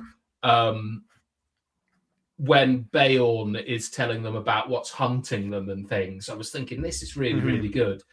And then, so we've had like maybe 2.5 hours at this point of the Hobbit trilogy. Yes. And Plus, then it goes off a cliff. Like it's really really disappointing. And it's that Alfred guy in particular. Again, introducing the second movie, way worse than the third movie because they keep giving him all the screen time. But well, he's just a joke man, isn't he? In the third one, he's like dressed up. I do like the bit where he shouts like, you know, kill the cripples and the women first or something. I did find that. I think the actor did a really good job of it. Oh no, he's great. Yeah, no, I can't blame the actor at all. It's just that attention was given to characters and set pieces where I feel like that time should have been allocated elsewhere. Let's develop Beorn more. Let's get more of Beorn. Instead, we get... I love it when it gets airdropped in. That is one of the dumbest things I've ever seen. Just breaks all of his bones, just splatters on the ground. Yeah, it's absolutely amazing. But I think it's to sort of focus on the Witch King. Witch King of Angmar is a wicked story because it is like it's sort of like everything. It goes back so far, you know, with Sauron and Numenor and things. And I love the idea that it is the sort of the weakest version of the Númenóreans fighting against like the weakest version of Sauron in a ring wraith, and how it's this, you know, this idea of sort of diminished glory that we get. I love that the bad guys win. Like one of the great things about Lord of the Rings is that we lose most of the time until we win in Middle Earth. Like it's a losing battle all the time. Like evil is always sort of winning. But it's the kind of courage of these random little forest people, the hobbits, that turn the tide and show that good is there and things. And so having this relentless sort of military campaign from a superhero monster who used to be a human, like I think it would be absolutely brilliant. And obviously, like, it recontextualizes so much. Like we've talked a great deal, and I said it backstage. It really soured me watching it again. Is that we don't get Frodo's war cry at the Fords of Bruin, and it means so much more that Fingolfin is there when he does it, and that the Witch King and the Nazgul are hearing stuff they haven't heard for a very, very long time. And Glorfindel, sorry. Glorfindel. Yeah, I was going to say. I always do this. You've been reading Silmarillion. You've been doing your homework. That's good. That's good. I have, honestly. It's like, you know, like, oh God, it is daunting, the Silmarillion. Like, but yeah, so you've got Glorfindel, and stuff like that. So it recontextualizes the Fords of Bruin, but it's also things like the Barrow-downs. It's also things like Weathertop, and there's also this little detail. I don't know if people talk about this because I don't actually watch a lot of Lord of the Rings YouTube channels anymore. But Bree is always quite interesting to me because it's the only place, I think, in Middle Earth that is genuinely multicultural, where you have hobbits and men living together. And pretty much everywhere else, it's cultures living. You know, you'll have things like the dwarfs in Moria living next to Eregion. You'll have like the glittering caves with Gimli in Rohan and stuff. But there's very little kind of mixing of the cultures together. Bree's one of the only places where we ever sort of see that, and that is a kind of result of the hobbits like emigrating from, you know, like the valley that I don't know the name of in between Mirkwood and Caradhras. That's right. Yeah, and it's also the effect of how Bree became such an important place because of the movement of the dwarves from Erebor to, is it the Blue Mountains? I don't think it is, but yeah, it is the Blue yeah, Mountains. It's Blue Mountains. Yeah, it? no, it is. It is. Yeah, across to the Blue Mountains, but also the effects of the war, like the war for Arnor and stuff like that. And so I think it really gives a lovely bit of flavour to the world, especially as in the heart of it, where all this crazy shit was going down, all this badness. That's where the Shire is, and that is something that the hobbits have made themselves, and is the good in the world. It's like the sort of it's like hope in Pandora's box. I think you could do so much interesting stuff with it. A big set piece you could have, and this is on the subject of the Hobbits. I was just trying to find it here. I've got the Tolkien Gateway open, which is just an absolute treasure trove of information that I always need on hand because Middle Earth is so complex. But Argaled II is the 10th king of Arthedain, grants the Shire to the Hobbits. There is that whole story about the Hobbits emerging and emigrating across the land, as you mentioned, and being gifted the Shire, which I think were his hunting grounds, actually. And then not long after that, you have the Great Plague, which is mentioned in the appendices, and how you could maybe rework it that it's due to the Witch King's doing. You have this Great Plague that completely sweeps across all of Middle Earth, the Shire included, and just completely decimates it and almost allows for the Witch King to have that level playing field. Like Planet of the Apes, when the apes rise up because of the simian flu. Yes, yeah, there you go. So as a film, I think we like the Hobbits. They're almost that mirror image of the audience, like the everyday person who's in this magical world of all of these crazy different races and creatures and whatnot. And I think maybe including the Hobbits in some way. I'm not saying I need the Hobbit as a main character, but I think having Hobbits in there as a backdrop. Are they half-ups at this point? I don't know if this is like some kind of proto form, maybe before they all split off into their different. I think this is where we get the half-ups from. Oh, is this what I was going to say? Yeah, they're doing They don't call it the Shire though. What do they call it? They're sort of like Promised Land. They're Shangri-La that is prophesized. A land of green. I can't remember. This is all that stuff about don't walk alone. Because a land of milk. A land of milk and honey and green hills or something. They keep whittering about. God, you're so right. They do that prophecy about the Shire, don't they? Like this land. Why is it a prophecy? Yeah, why? Oh God. But yet we're chilling in rooms. I'm so excited for the Rings of Power season 3 because I really hope you invite me to talk to. Oh yeah, everything in Middle Earth. And I mean, yeah. Genuinely, the Waldrig stuff is. I watched other channels' reviews on it, but what we did with Waldrig saved the Rings of Power. We'll keep it going. We're keeping it going. He may be gone, but he's certainly not forgotten. Not in this place. I want him on this channel, like the Argonath. That caught me off guard. In his apron, shirtless. In his apron. Boy, have you heard of Sauron? Yeah. I remember. I thought he was going to be such a big part of the Rings of Power, and then it was just mental. Oh God, it was so good. But we never saw a body, so I'm hanging on to that. Oh, brilliant. Imagine, do you remember when we wanted him to be Anatar? Yeah. Here I come in my fairest form. Was it you who commented on that video where you were saying actually Waldrig is, or it could have been everything in Middle Earth who said it, he's actually the strongest being it was me. in Middle Earth? Because not only did he single-handedly create Mount Doom and thus the whole province and land of Mordor, but he's the only person to like lamp one on Sauron, isn't he? Yeah. He is the second most powerful. He's the third most powerful after Edo Ilúvatar and Morgoth because he actually sort of changed the world. It's very similar to like. It's just. I'd love to talk to the writers of Rings of Power. Man. Yeah, I'd love to know what on earth they were doing because you're so right. I think that the Harfoots. If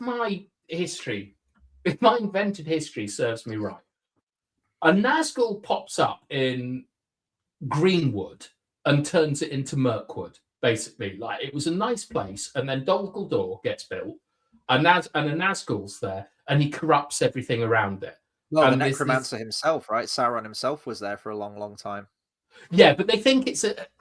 They think it's yeah. But Sauron is like corrupting there, and you get this lovely tension between the sort of northern kingdom of the elves and Dol Guldur and stuff like that. I think that at this point, the Harfoots are by the Andruil, just messing about, and as Mirkwood gets corrupted, they need to move to the west, and then they get involved in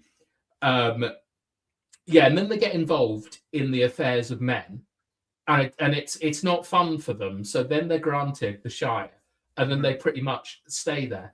And so when you think about how there's this prophecy of a Shire and they're out looking for it and stuff, it's like, it's wild, some of the decisions that they made on the Rings of Power, because why do you have to simplify it so much? Like, that's nothing in like Middle Earth ever worked like that, and you've got it all written out for you. It's not particularly difficult, but yeah, it's crazy, isn't it? And it would be so cool to see things like the Witch King of Angmar at the peak of his powers, like. You know, like how people used to talk about Star Wars. It was two old men fighting, like Obi-Wan and Darth Vader, and then you got the prequels, and it was pretty wild, the lightsaber fights in that. But the Witch King, at the height of his power, taking on the kingdom of men, and then you think about him. I don't like it, but you think about him breaking Gandalf's staff in Return of the King and stuff. And if this film was made, you've seen what he is capable of earlier. So at that moment, you're like, oh, here we go. And then the Rohirrim show up, and it's great. You know, it's like, you know, these are men coming back to power. It'd be absolutely fantastic. And it's such a shame that they just don't do these things. I've no idea why. It's all here, and they have the rights to it. As far as I'm aware, as far as my understanding is, they have the rights to all of the Second Age stuff in the appendices. Which would that count as Second Age still? It's Third Age. I guess no, it would be. Yeah, it would be Third Age, wouldn't it? Okay, maybe they don't have the rights to it, but then they're also using some shit from the Silmarillion. So, and the rights now, I don't know if they're, because they're not as closely guarded as Christopher Tolkien was with them now. Now it's passed to his grandson and the Tolkien estate. So I don't know if they've gone, oh yeah, you can have all these stories as well. Let's just hope if the Silmarillion ever gets adapted, it falls into better hands than the showrunners of the Rings of Power. God, could you imagine? Anyway, yeah, sorry, carry on. Do you think that they sort of like think it's a little bit like Star Wars in the way that Star Wars belongs to George Lucas, and pretty much everyone that's tried to do mythic Star Wars has crashed and burned, and it's only really that Andor's the only one that's ever kind of succeeded, and Andor isn't really a Star Wars show, is it? It doesn't sort of have the. Do you think that they feel that way with Peter Jackson, that he's the only one that can really do it, and it belongs to him, as it were? I feel so, yeah, because if we look at everything that's came out post sort of Lord of the Rings and The Hobbit, you had the War of the Rohirrim, and it was, for all intents and purposes, it may as well have been directed by Peter Jackson for all the trailers and the marketing and everything. It wasn't directed by him. He was just a producer on it. You know, they attached his name to it. Philippa Boynes was attached to it. She was one of the screenwriters on the film. It was meant to take place within his movie verse of the Lord of the Rings and Middle-earth. So we've got that. We've got the Hunt for Gollum, and again, we're tying it into those films. So yeah, I think there's definitely some truth to that. There was initially as well that when the Rings of Power was being made, that they did want to try and include Peter Jackson, or they wanted to get him on board. I don't know whether it was going to be as a screenwriter or producer. And he said to them, yeah, send me the scripts and I'll read over them and I'll see if I want to be a part of it. And then they ghosted him, and then they never sent him any scripts. Oh, they ghosted him? Yeah. So there was even that attempt, at least it didn't come to fruition, but that initial attempt to, well, let's get Peter Jackson involved with this because, you know, this is his world that he's created. And I can understand that because they are, you know, arguably the biggest trilogy of all time. Actually, no, Avatar's probably that now. Oh, that's a depressing thought. But you know what I mean? It's you want the person who steered the ship before, who's been in this world. Let's get his input. I mean, from what I've seen of the sort of like, you know, the documentaries and doing a bit of reading around like the production of Lord of the Rings, it is such a fluke that everything about it just seems like almost improvised, and, you know, they're writing scripts on the day. It's incredible. like what it turned into. We're so lucky to have it, to be honest.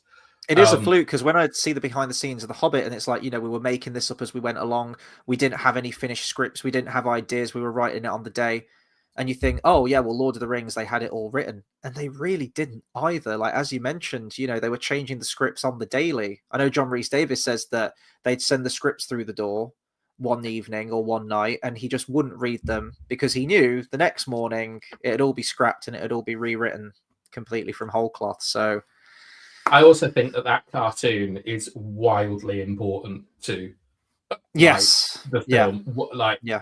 So much of it is shot for shot recreations. Like when you think about the Nazgul in Bree, in the book, it's clearly Bill Fernie, that is ransacking it's just the Nazgul don't do that.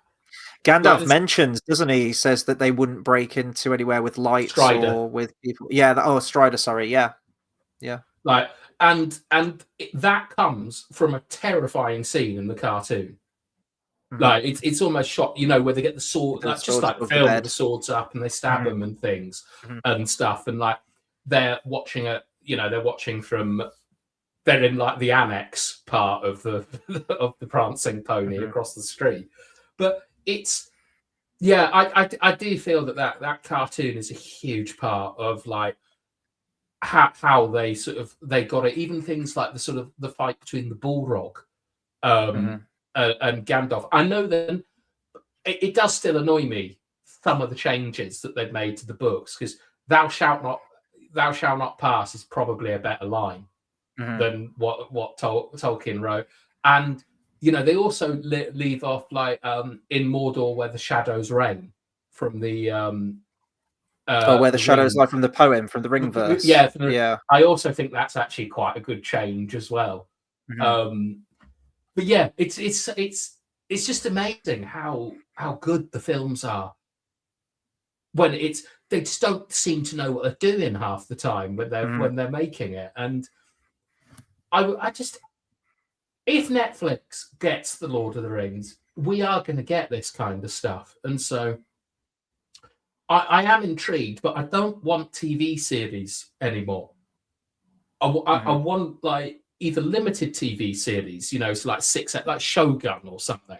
It's just 6 hours and done.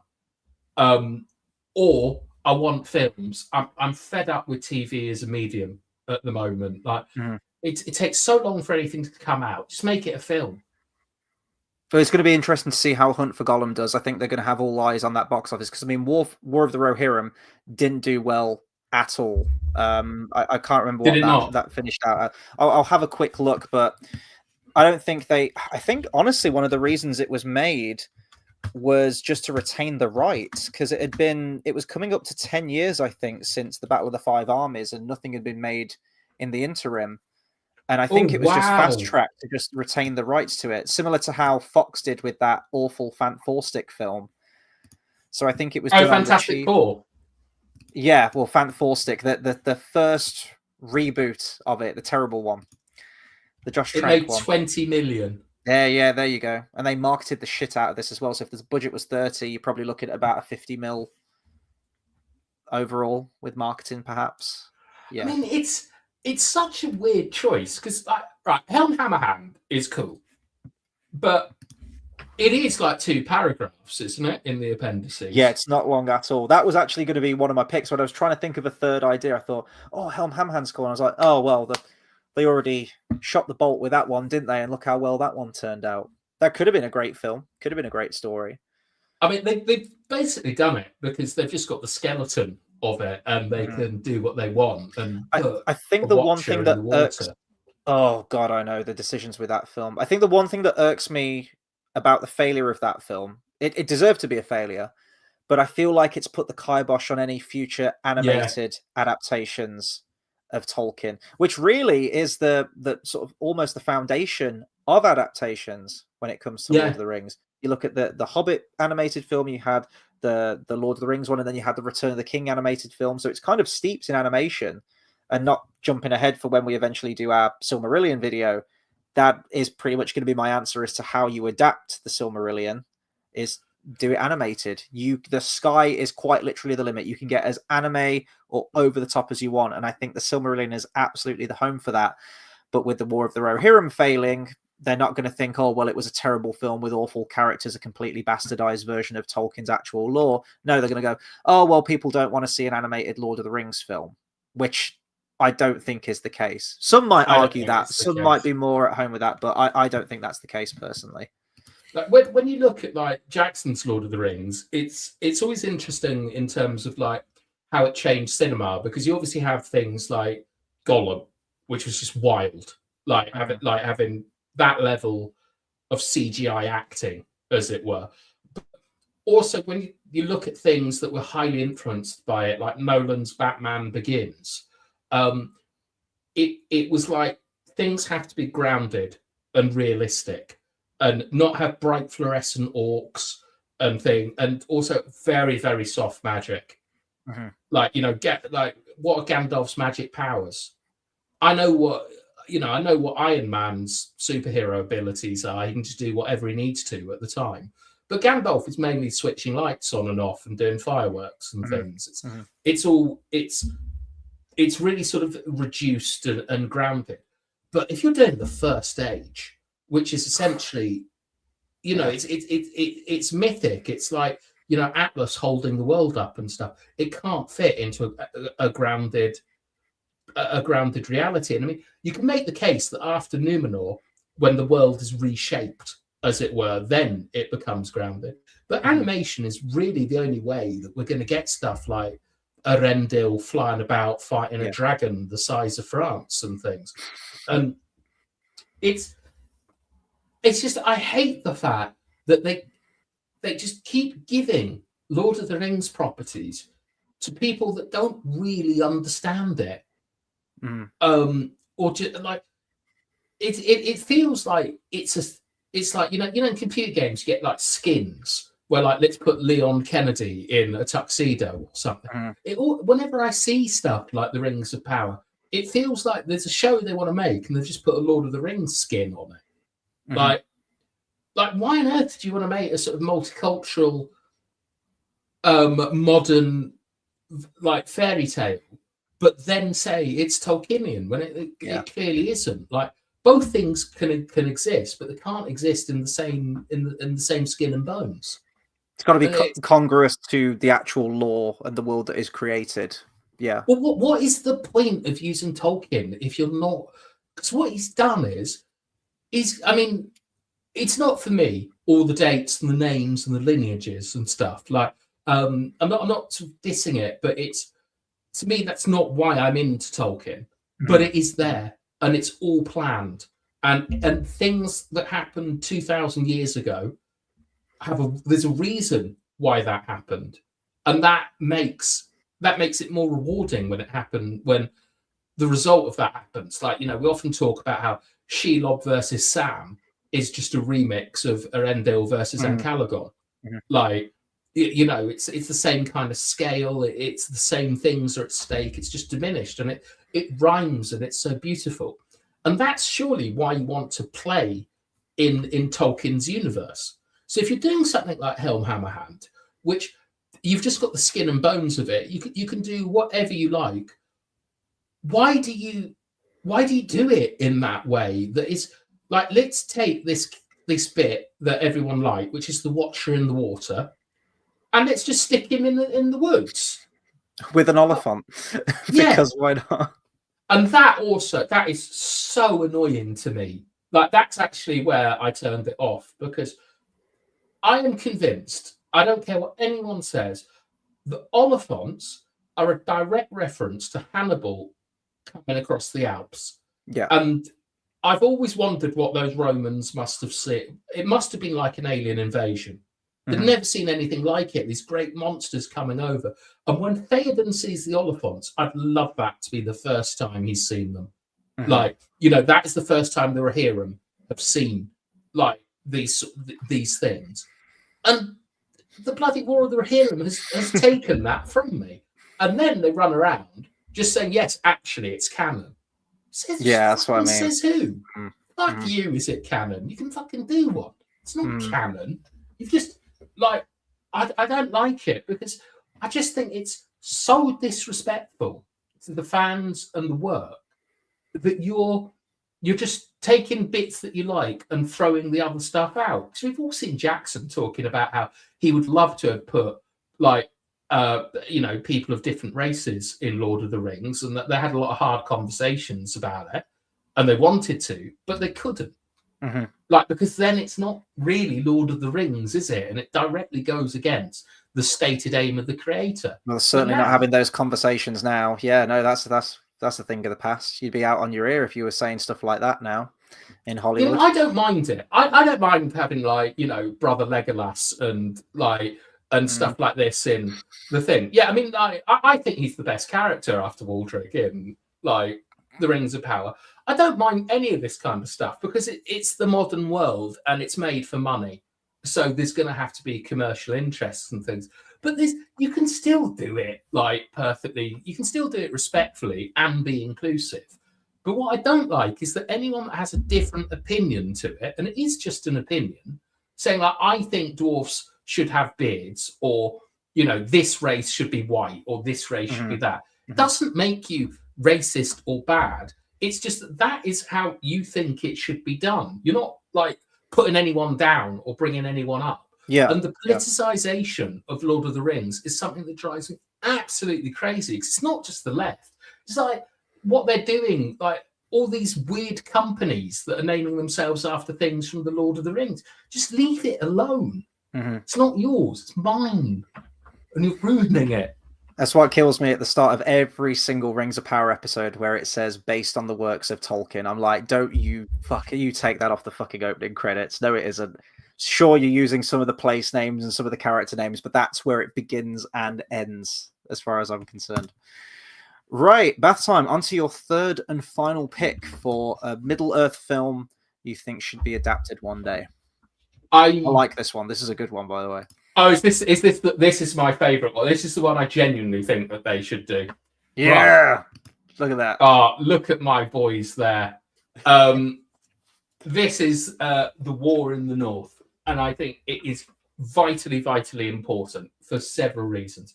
So to just give a basic overview of the story we have from Lord of the Rings.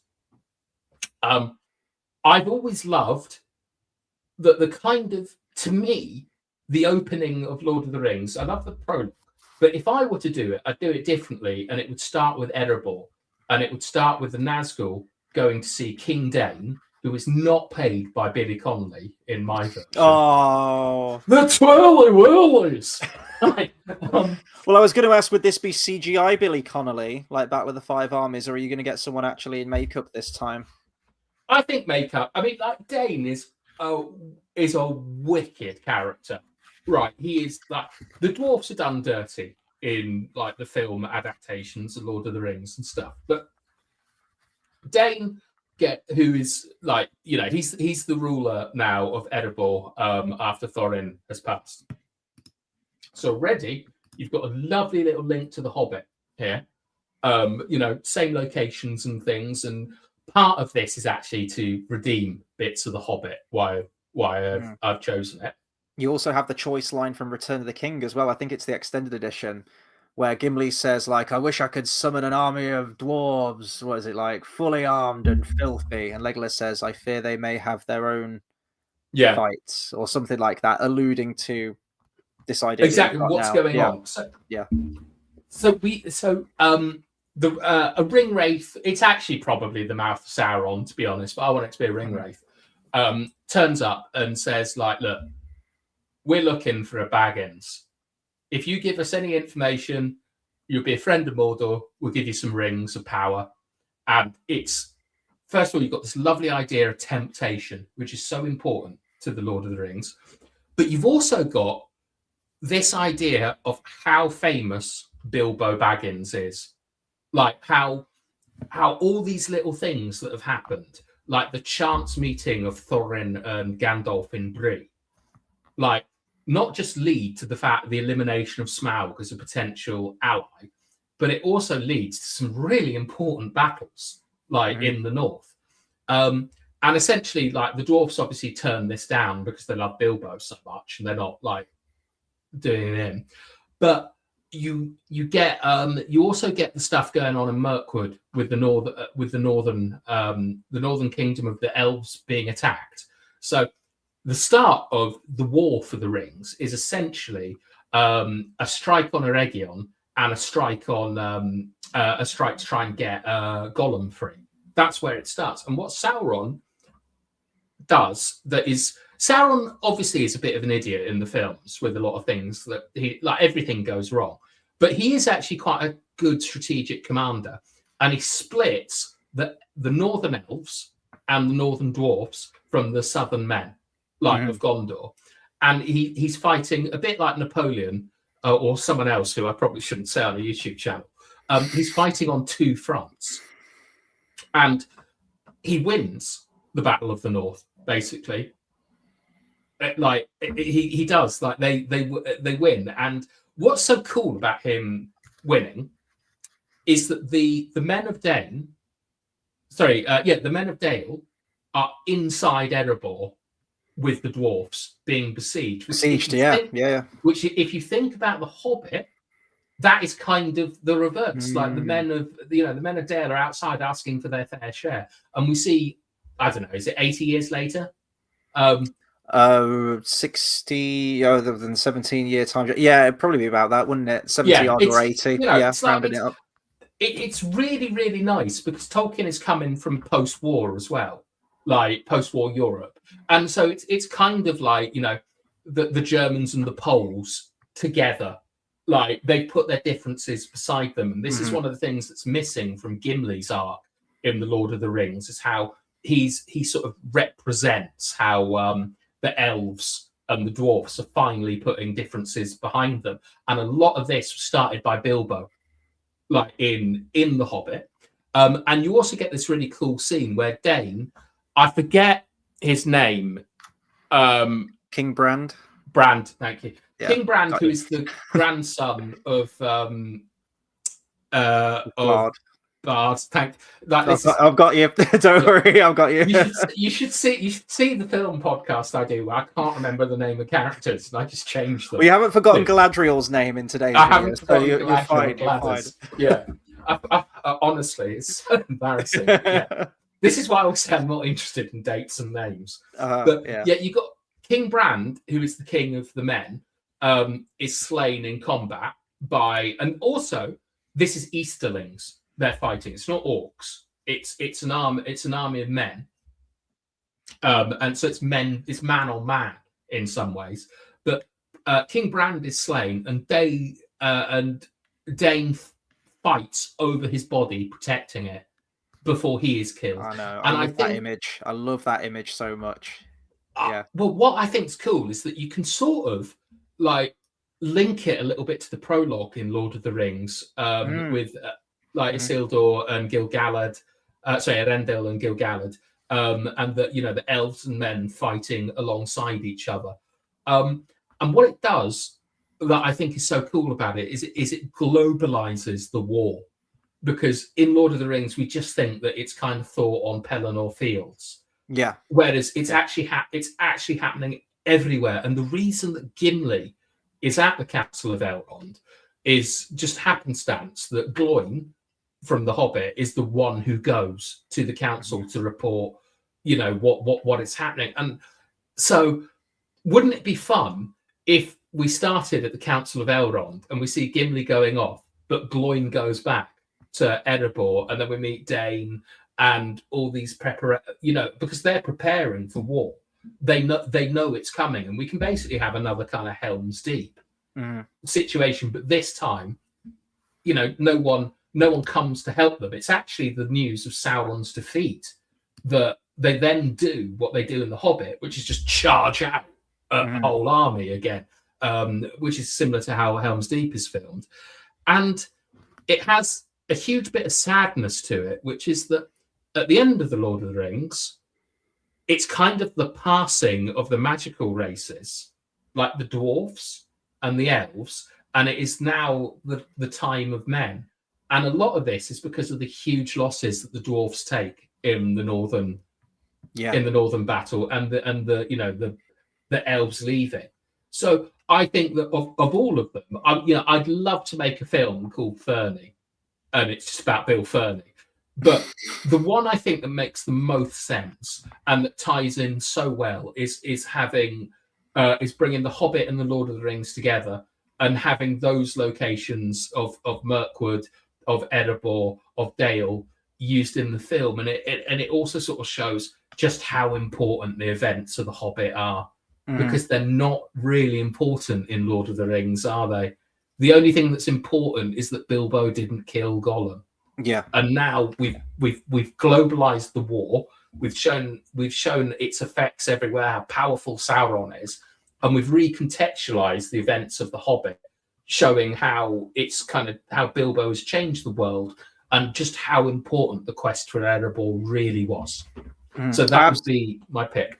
I absolutely love this pick. This is one of my favorites. Absolutely. I think it's the fact that it's the Easterlings as well that besiege Erebor as well. It'd be really cool to see them because they're introduced into the Lord of the Rings film. Yeah. And apart from one very, very quick, blink and you'll miss it shot, if you pause the frame or you know where you're looking, you can see them. Minas Tirith Courtyard, when no matter what comes through that gate, you will stand your ground. The big armored trolls come in. You can see a few Easterlings that are among the orcs, but I mean, all the establishing shots at Minas Tirith, it's all just like an army of orcs, isn't it? So them being there is very weird. To actually see the Easterlings in action would be amazing.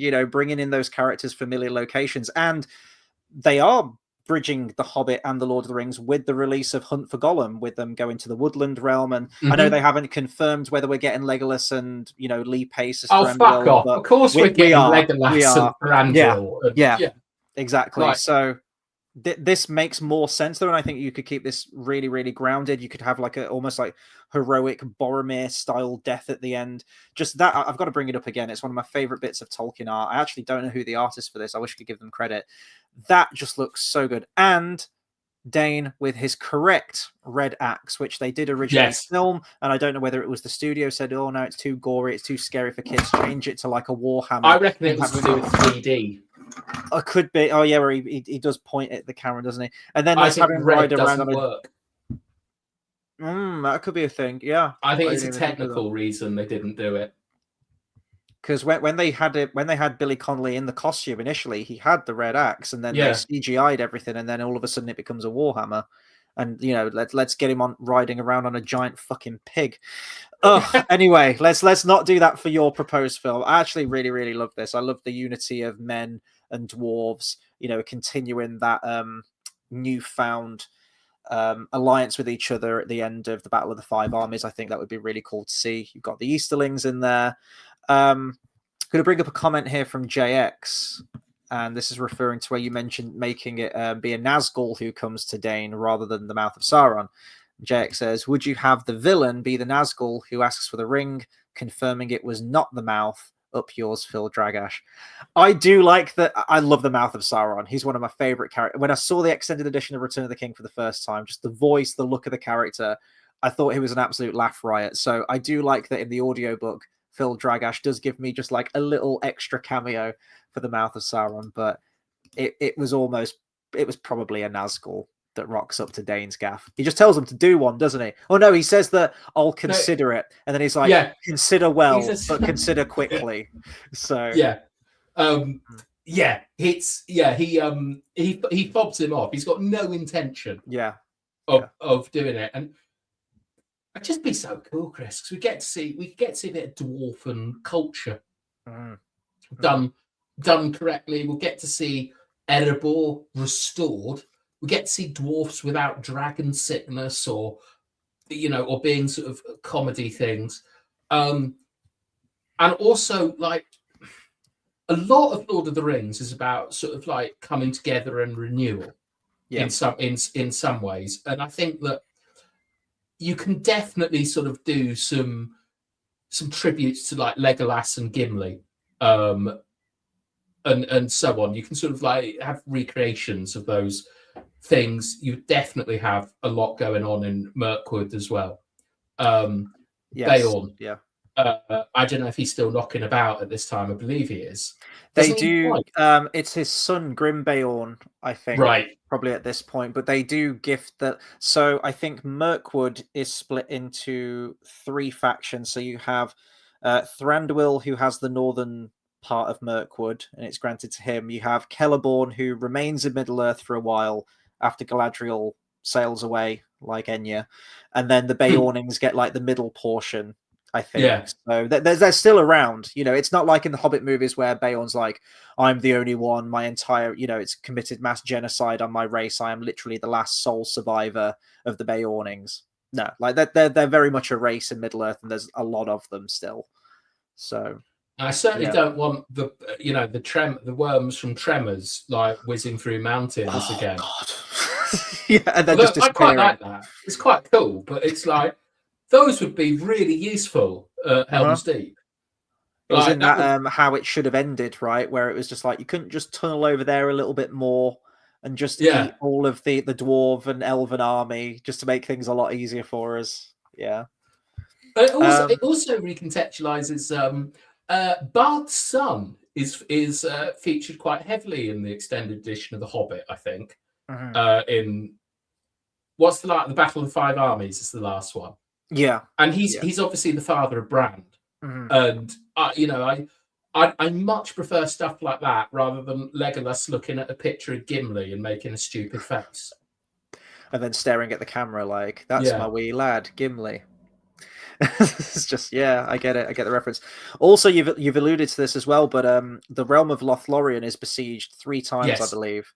And we've got to have some women in here because I'm all for having Billy Connolly in there as Dane, and you're going to get Luke Evans back maybe to play the ancestor of King Brand. I don't know.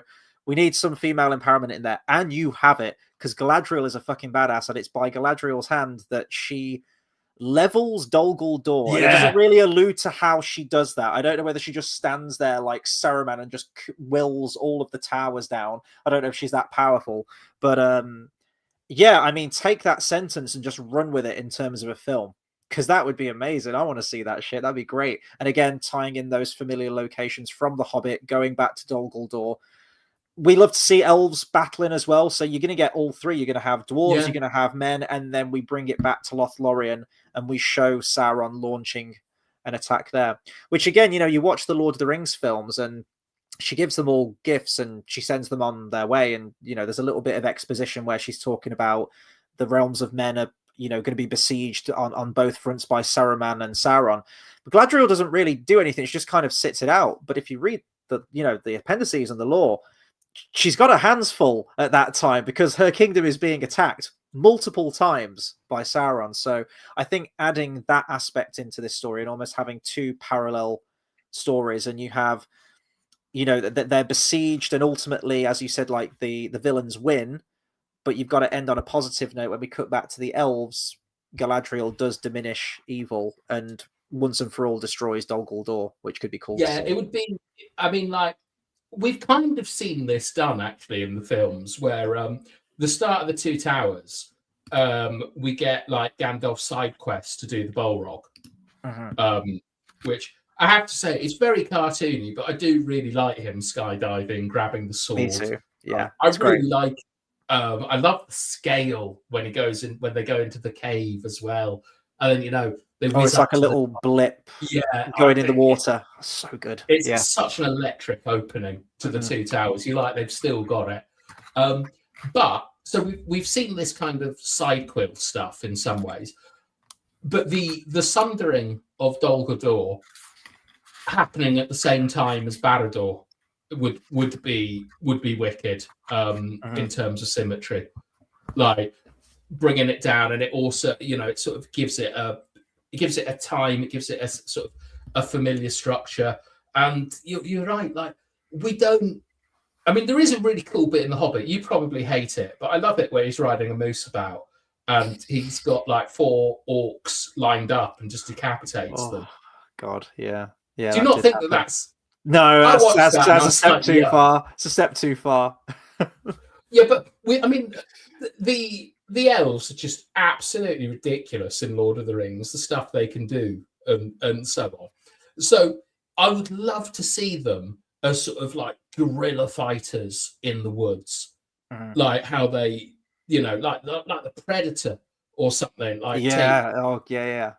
I want to see them because don't they do? Oh, I think this was meant to be. You know how in Fellowship they had that deleted scene where the Orcs of Moria were going to pursue them to the outskirts of Lothlorien. And there's like bits in the trailer and little clips that have been released of that.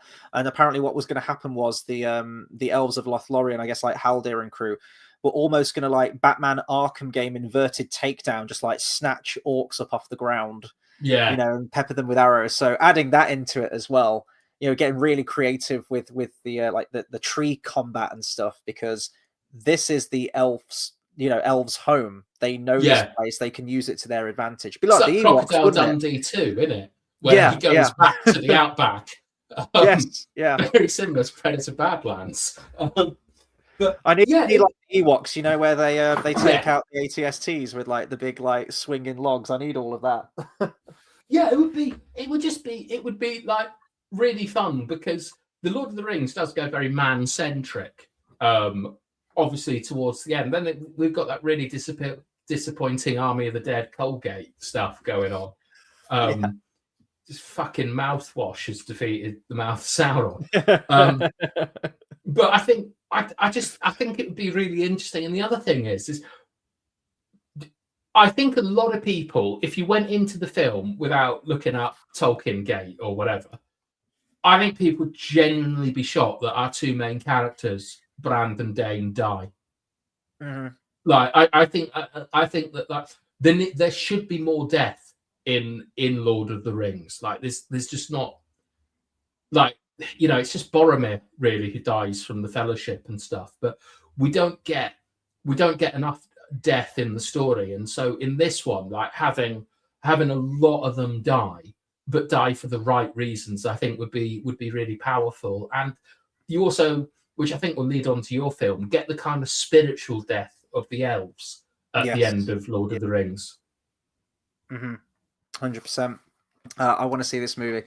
I don't know what my favorite pick out. I think you've got 3 really strong picks there. I want to see them all. I really like the Scarring of the Road movie. Yeah, I see. I want that as a TV series. I want that as like a comedy series, almost like The Thick of It or The Office or something, done in that sort of like handheld camera style.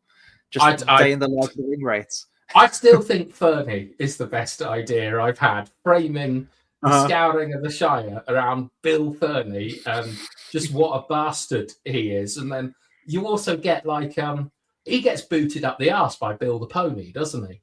I can't remember. I know that Bill the Pony had a hard life. Yes, from him. Yeah.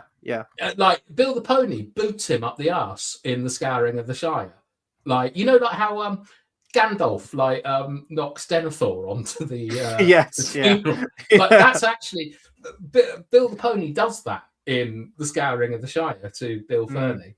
And I've always thought it's quite funny as well that he named the pony Bill and his name's Bill. I've always thought that was strange. Yeah. But I also think that one of the things that really annoys me about the Lord of the Rings is it'd just be so bloody easy to have had a scene with Sam seeing Bill the Pony again when they get into the Shire. Like 10 seconds. And it's like in Two Towers, you have that bit where the mother of that village, like almost like Moses, sends her children away.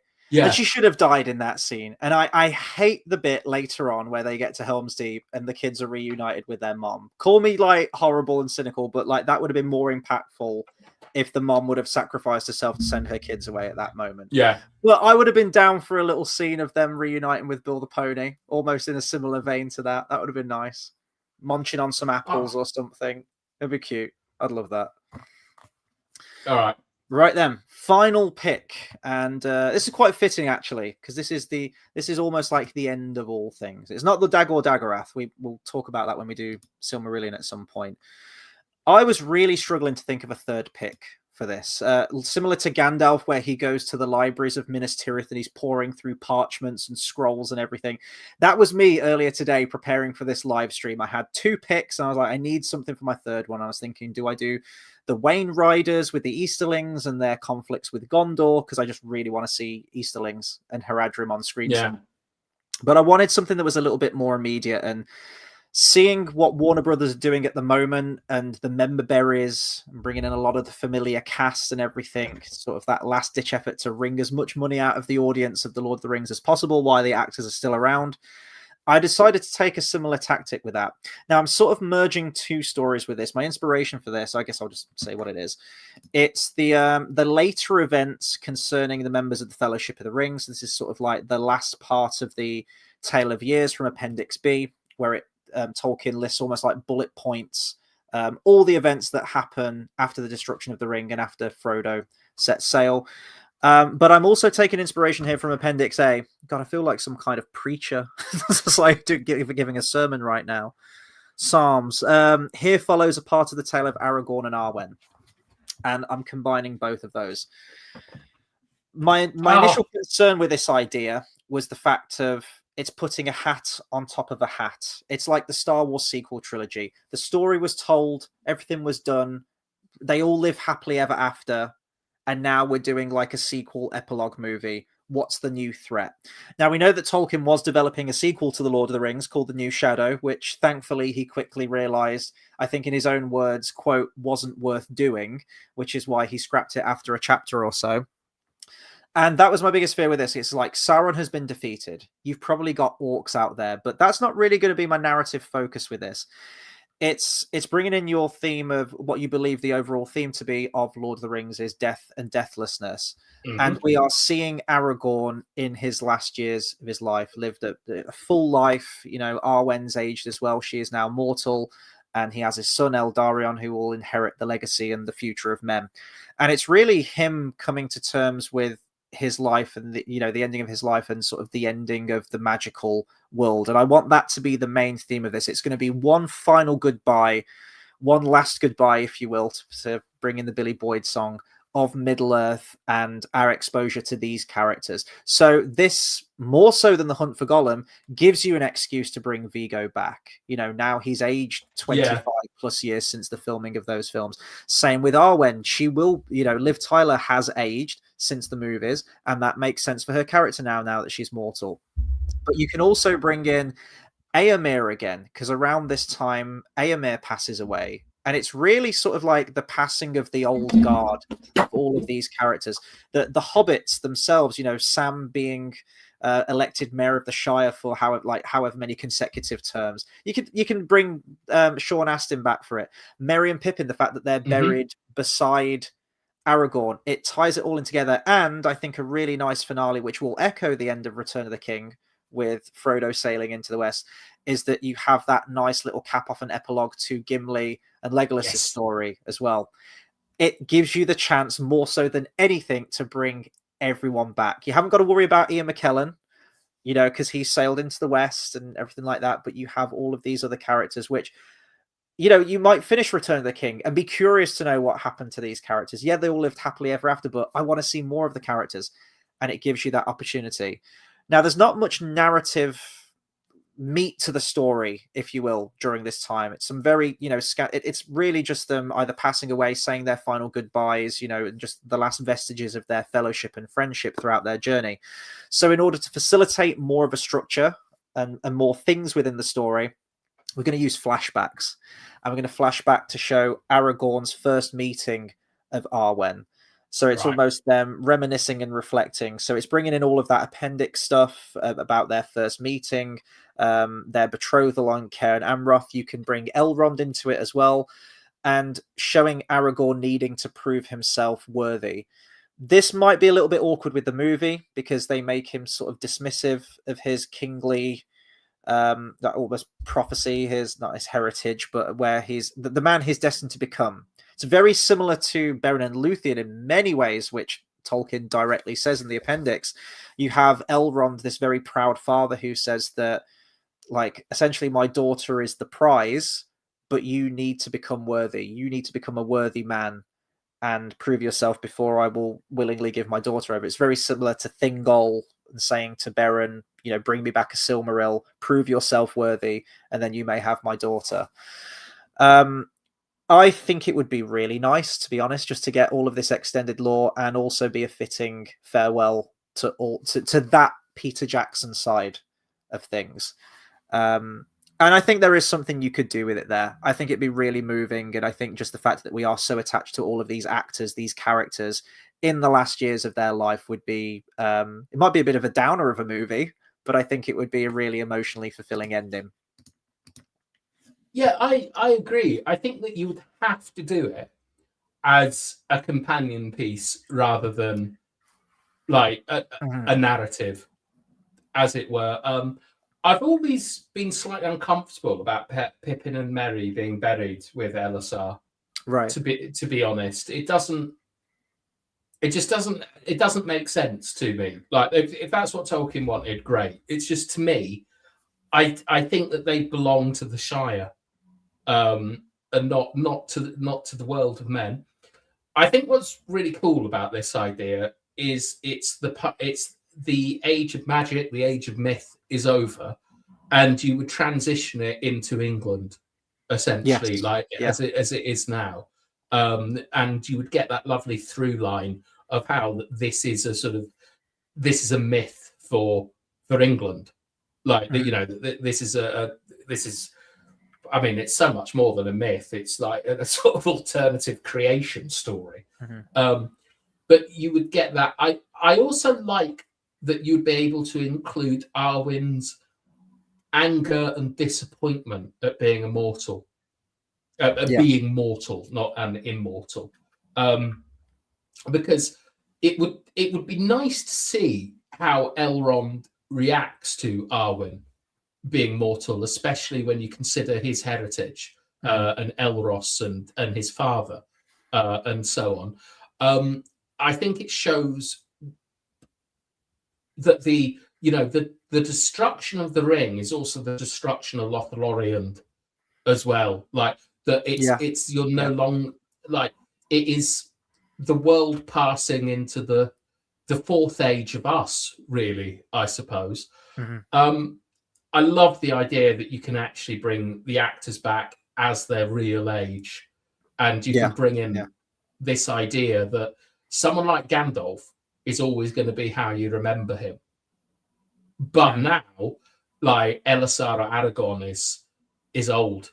Like, this is the gift, this is the gift of man, is that we are going to, like, age and die. I think it would be quite cool to see things like Moria diminished, like you sort of see.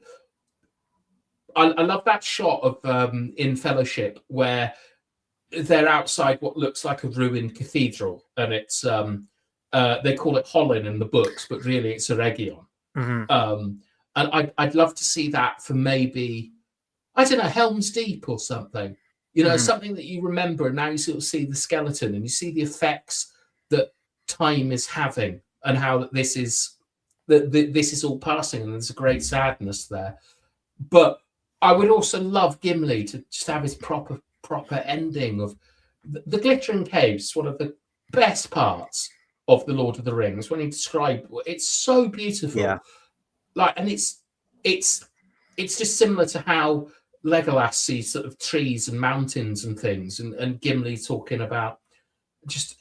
It's amazing, and it's such an honor for Gimli, and it ties in so much to this idea that dwarfs are made of stone and were given life from Eru Ilúvatar, and it's just so charming that one of them ends up in Valinor, like as if the race has become complete and it's acknowledged as a great thing, and they don't have to rely on the slightly tedious Durin idea of like this immortal king that keeps coming back and so on. Although I've been soured on that by the Rings of Power again, when there's two fucking Dorins. But how can you misunderstand so completely? Shout out to Toblerone #1 as well. Yes, let me just bring it up. Says, evening gents, just got back from Two Towers in the cinema. It was fabulous. Good man. So you're seeing it Bathtime, didn't you say? Is it tomorrow? Yes. It's the sound, man, that's so amazing about seeing it in the cinema again. It's like it's amazing. The one thing that I'm a little bit hesitant for is that I believe these are probably going to be based off the 4K remasters and recolor corrections. Now, Fellowship's fine because they got rid of the green tint to it, but they absolutely, this is actually on point with my idea here. This shot, this scene, visually is absolutely destroyed in the 4K version.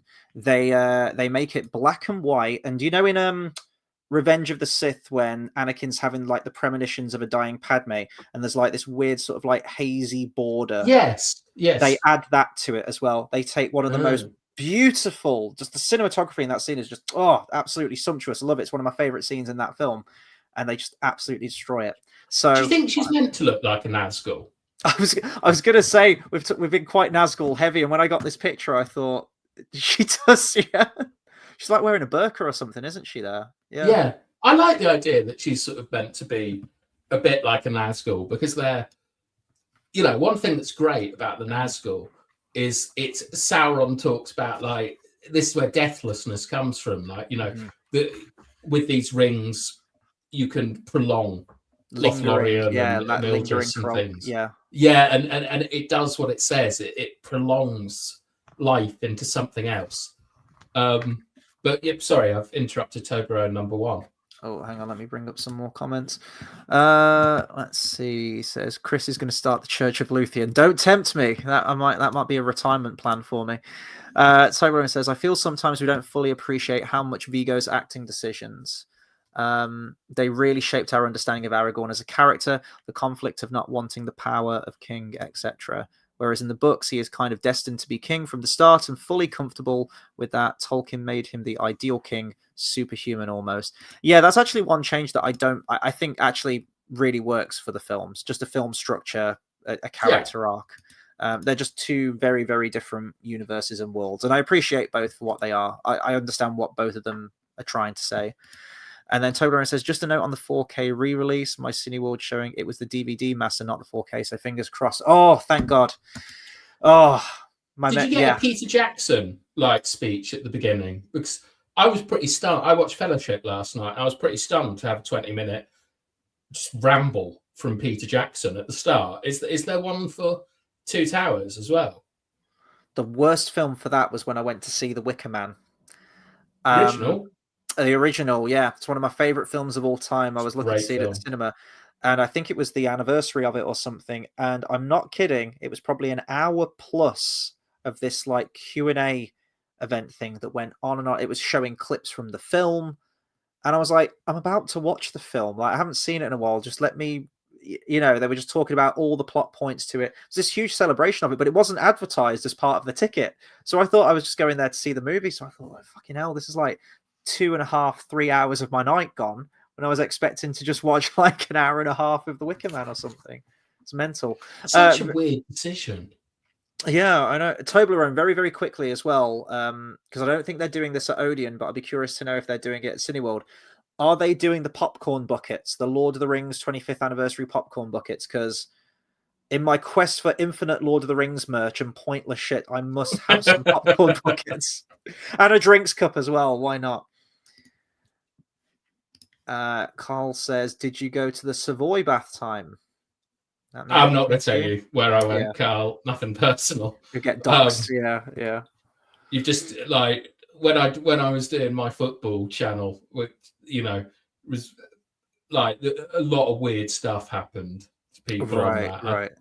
Like, I don't think it's a great idea to sort of you got to be careful. Give out that info. What I will tell you about where I went last night is that the crowd going was not what I thought it would be at all. I thought there'd be lots of people like you, Chris, like in Lord of the Rings gear and things like that. But there was quite clearly a lot of people that were going as an obligation to their partner or something, and a lot of quite young kids going to watch it as well. And it's very, very different from what I remember, because I would say after the death of Gandalf, there was quite a lot of, like, I could see quite a lot of phones being checked to see how long there was. And it was, this is why I'm not sure that I'm going to go and watch Return of the King, to be honest. It was not what I was expecting. Would you make an argument for someone watching the films for the first time? Maybe you should show them the theatrical versions? Yes. Yeah. Absolutely. Like the extended editions are great for us because we want more Lord of the Rings, but the extended edition has always been something that you watch in your house. It's never been it, or you watch on a plane or whatever. It's always a sort of very personal thing, and you can sort of pause it and go and get a go and get a drink or whatever. They are seriously long, like these films, and you're in the company of strangers, and I don't like it when people are drinking too loudly, getting up and so on. I'm not look. You'll have a great time going and watching these films, no doubt, and you'll be with people who love the films. But it's a different time and it's a different age, and people don't have attention spans anymore. And it's almost 4 fucking hours, with all the stuff that's a very long time. So it was just a different experience to what I was thinking for. I basically thought that I would just sort of see myself again as a sort of like a 12-year-old or something, it would be like that. But it was an old demographic. Like it was mainly people between the ages of sort of 30 and 50. And there were lots of families, lots of wives and girlfriends and things, but it's very clear who was there to watch it and who was there because they were obliged to go and see it. Including my girlfriend.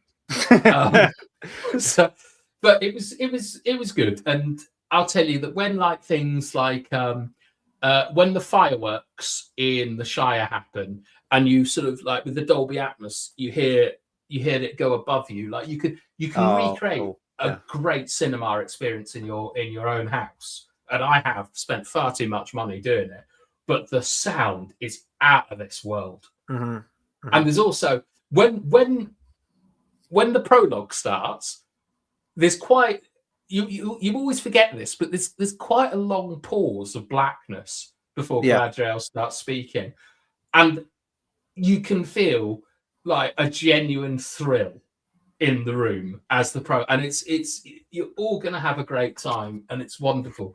It's just, I think extended editions are not for the cinema. I think they are too long, to be honest. And I'm not looking forward to the fucking Ent draft tomorrow. I hate that scene. So I'm not overly keen on it as well. You talk about that thrill, though, dude. I get it from the New Line Cinema logo. That logo has been used on countless films, but to me, it's so synonymous with Lord of the Rings. It's like 20th Century Fox with Star Wars for me. Every time I hear that fanfare, I extrapolate it to Star Wars. But alien to me. You get the New Line Cinema logo, and you get the weird sort of ambient haunting sounds in the background. It's just it's like, we're in it, boys. Here we go, Lord of the Rings. It'll really take you back, because honestly, the prologue to Lord of the Rings, obviously it's incredibly flawed from a lore point of view. But what a way to start it. And I cannot wait for skydiving Gandalf tomorrow. That is gonna be so sick. And also shout out to Isengard, because it really is wonderful to have that swooping camera with all the bats and the orcs and things. Again, that's really cool. And it was filmed for that aspect ratio and that size, and it really does. When you see the Argonaut, it is really cool with the scale and so on. The bigatures or whatever they called it, the big miniatures, they still look so. I don't understand how it looks so good for 25 years ago.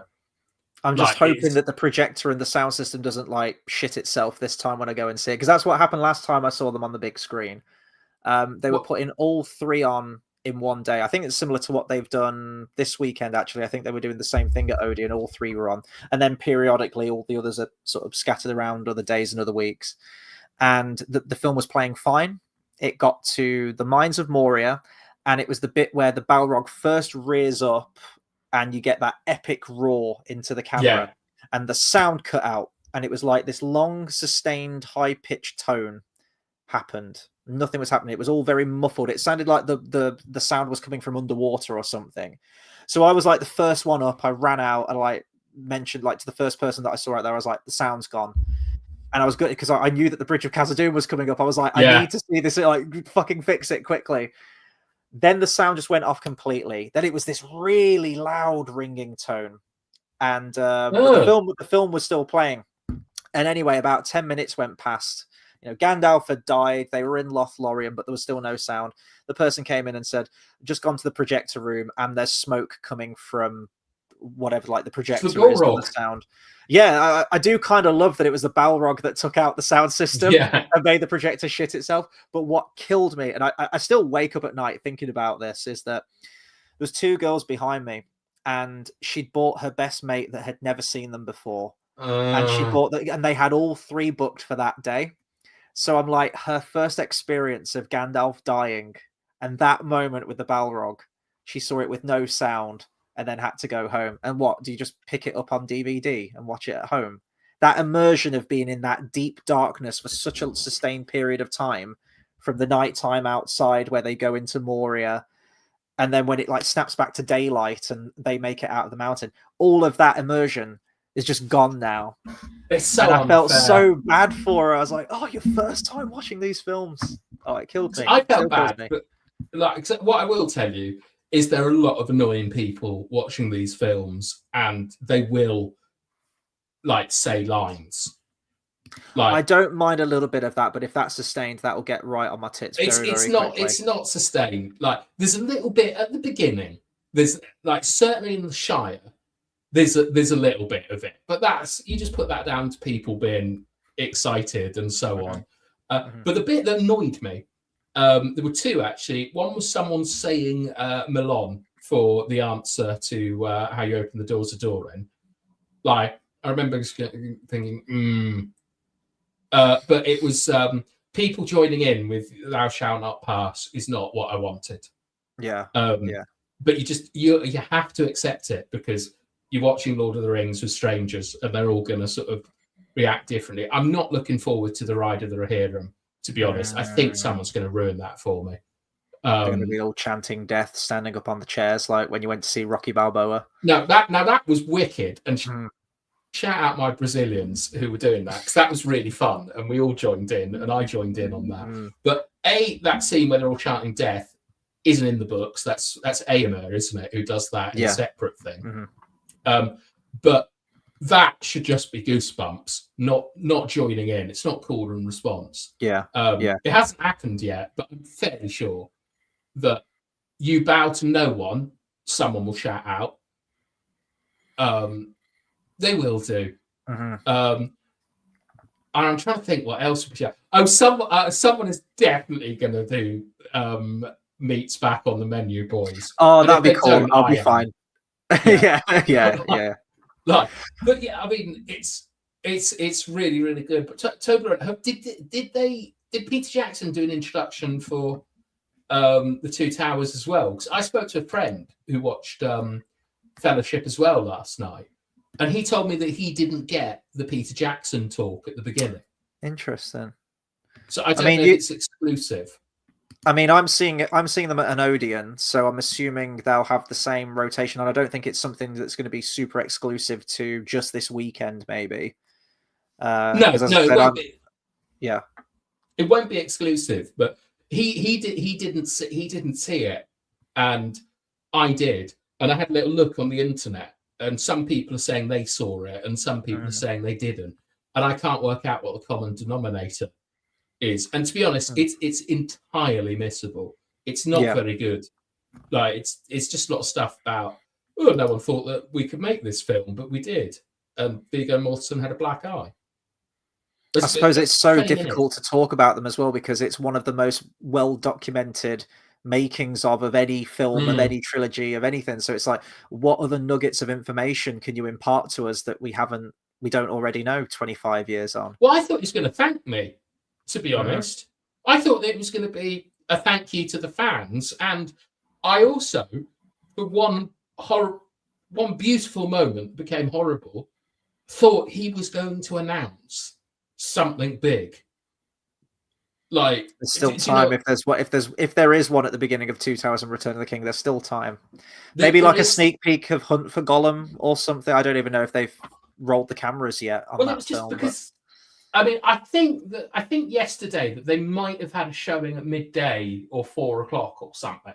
But I just assumed that this was the premiere for people with jobs, because Yeah. Do you know what I mean? So I wondered if, but imagine if they, wouldn't it be amazing if he'd said, oh, by the way, here's a deleted scene or something. Gil-galad, man. I want to see Gil-galad die at the hands of Sauron. Yeah, exactly. Show it me. Just burning on fire. But it's like, I assume that everyone is. Are you going to watch all three? I'm seeing all three, yeah. There was a moment, because me and Dale were trying to plan it, and Dale's now moved, so he's much further away than he was before. And we were trying to work it out with times. And I think we worked it out initially when I thought they were only going to be on for this weekend and next week. Yeah.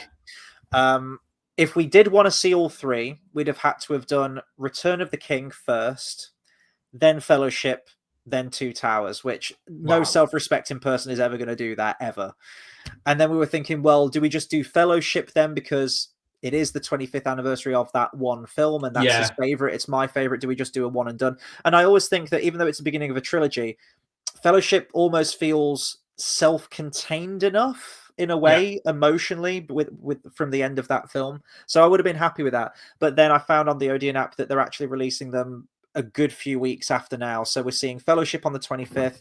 A week later, on the 1st, we've got Two Towers, and then the 8th, we've got Return of the King. So we are managing to get to all three, which will be cool, as I say, because it'll be Dale's first time seeing them on the big screen. We watched them just on my, what's that, 42-inch TV. That's an old TV as well. That's an LCD TV, fresh out of like 2009, that one. So nice. Not even like an amazing sound system or anything like that. So to get his reaction to that will be pretty good. And I think it will be his... I think he's seen Fellowship a few times. I'm not sure about Two Towers and Return of the King.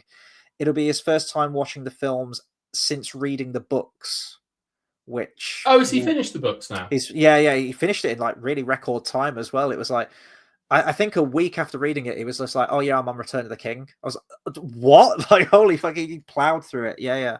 So I think he has gone back and watched Fellowship, or at least bits of it, since reading the book, but I don't think he's done that with Two Towers and Return of the King. So it'd be interesting to know how how his views on the films might have changed from having read the book. But I was an idiot about these films, because I assumed, I just don't know why we did this. I assumed that they were going to be like out this year, out next year, out the following year. Right? Exactly. And in December as well, when they were actually released. Well, January is always a dump month, isn't it, for films? So it kind of makes sense. But I also got the impression that there was going to be huge demand for it. So I'm seeing all of them in like 5 days, and I was like there. The second tickets were available to kind of book them and stuff. And I'm wondering if I might just, eat up the cost and actually see if I can book tickets for a week's time, and then Return of the King the following week, because I'm like a Wednesday night to watch 4.5 hours or whatever it is of Return of the King. And I mean, I felt like a bit of a dick in the cinema as well. So I came straight from work, and I was like in a suit and things, and I looked completely out of place. And I want to go dressed as Galadriel or something. My man. Get out of my way. But I'm really interested to see what everyone says of their experiences for it, because it's so cool to see them on again. But I feel that we're really being rushed to go and see them, and I don't want to be rushed. I'd much prefer. Did Star Wars get re-released years ago, and there was A New Hope, and then 2 months later there was Empire Strikes Back, and then Return. There was a good gap between them. I'd much prefer them to do it like that. Well, I was going to ask you actually, not counting the original times that you saw them when they were first released, have you seen these films on a big screen before? In recent years? Oh, okay. Because following. I watched them on my telly at home. Cineworld and Odeon. I mean, I think I've seen Lord of the Rings now on the big screen multiple times, so it doesn't feel... Fellowship feels special to me, because it's now planting the flag officially, in December. It's 25 years. That's a big deal. I was 8. I remember seeing it for the first time, and it does make me wince knowing how fleeting time is. But so Fellowship feels like a big deal, but I have seen them all fairly regularly before. I feel like they were only on the big screen maybe like 2 years ago.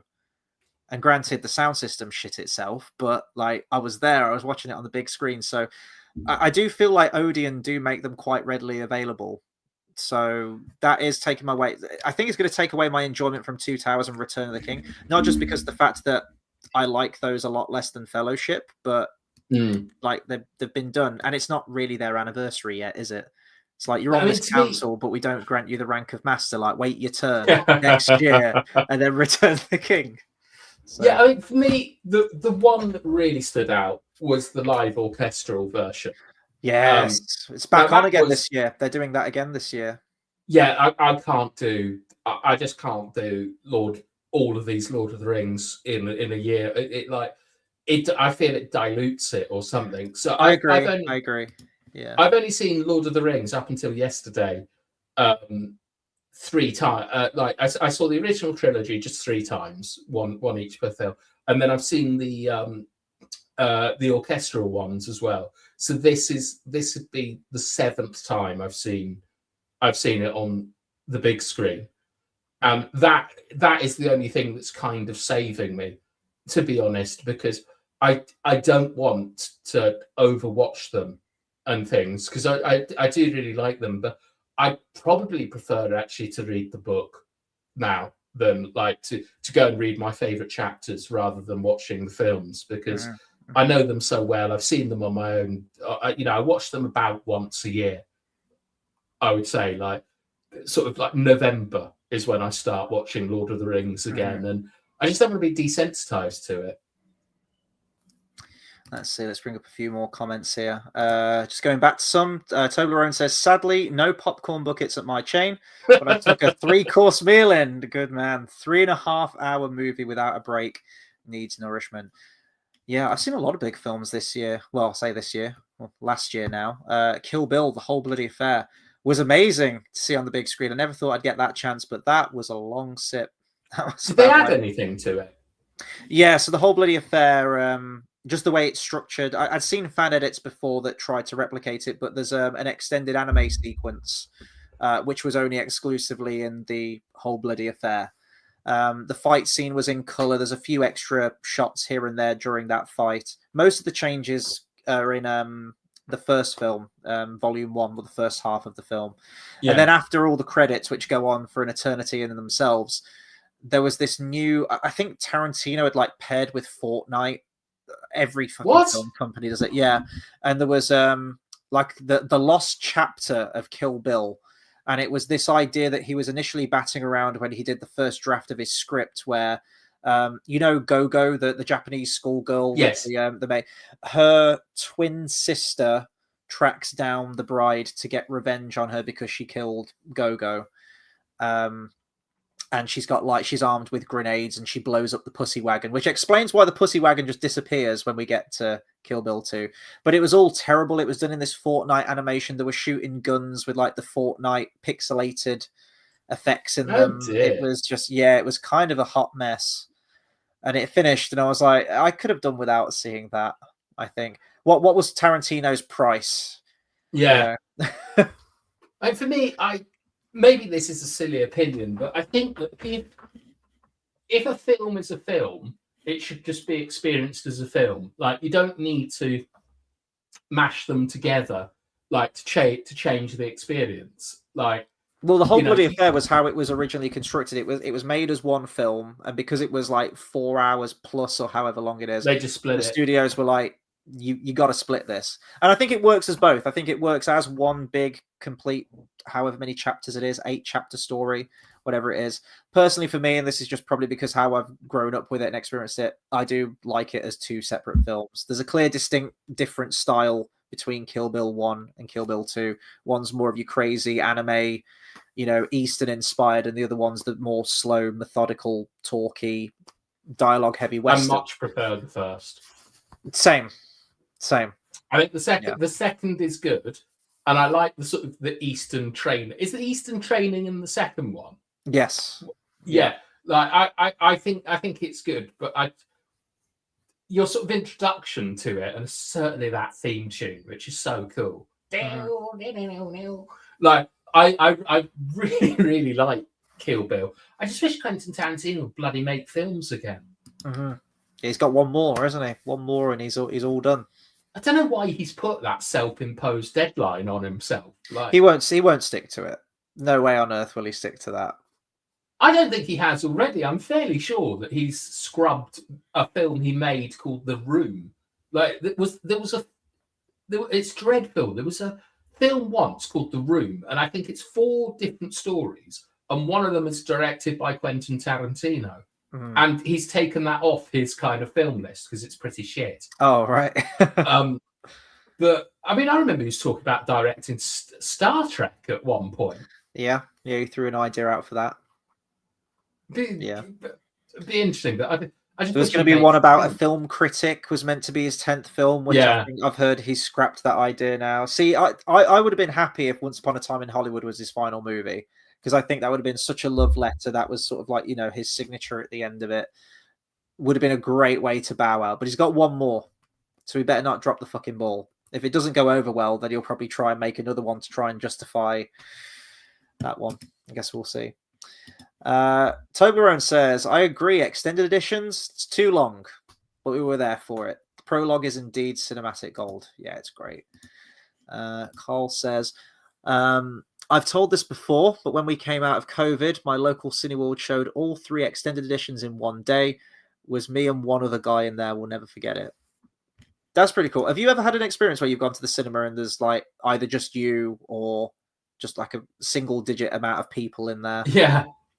When I lived in Chile, we went to watch me and the guy from the British Council went to watch Casino Royale, and the only other person there was a judge on Chile's Got Talent.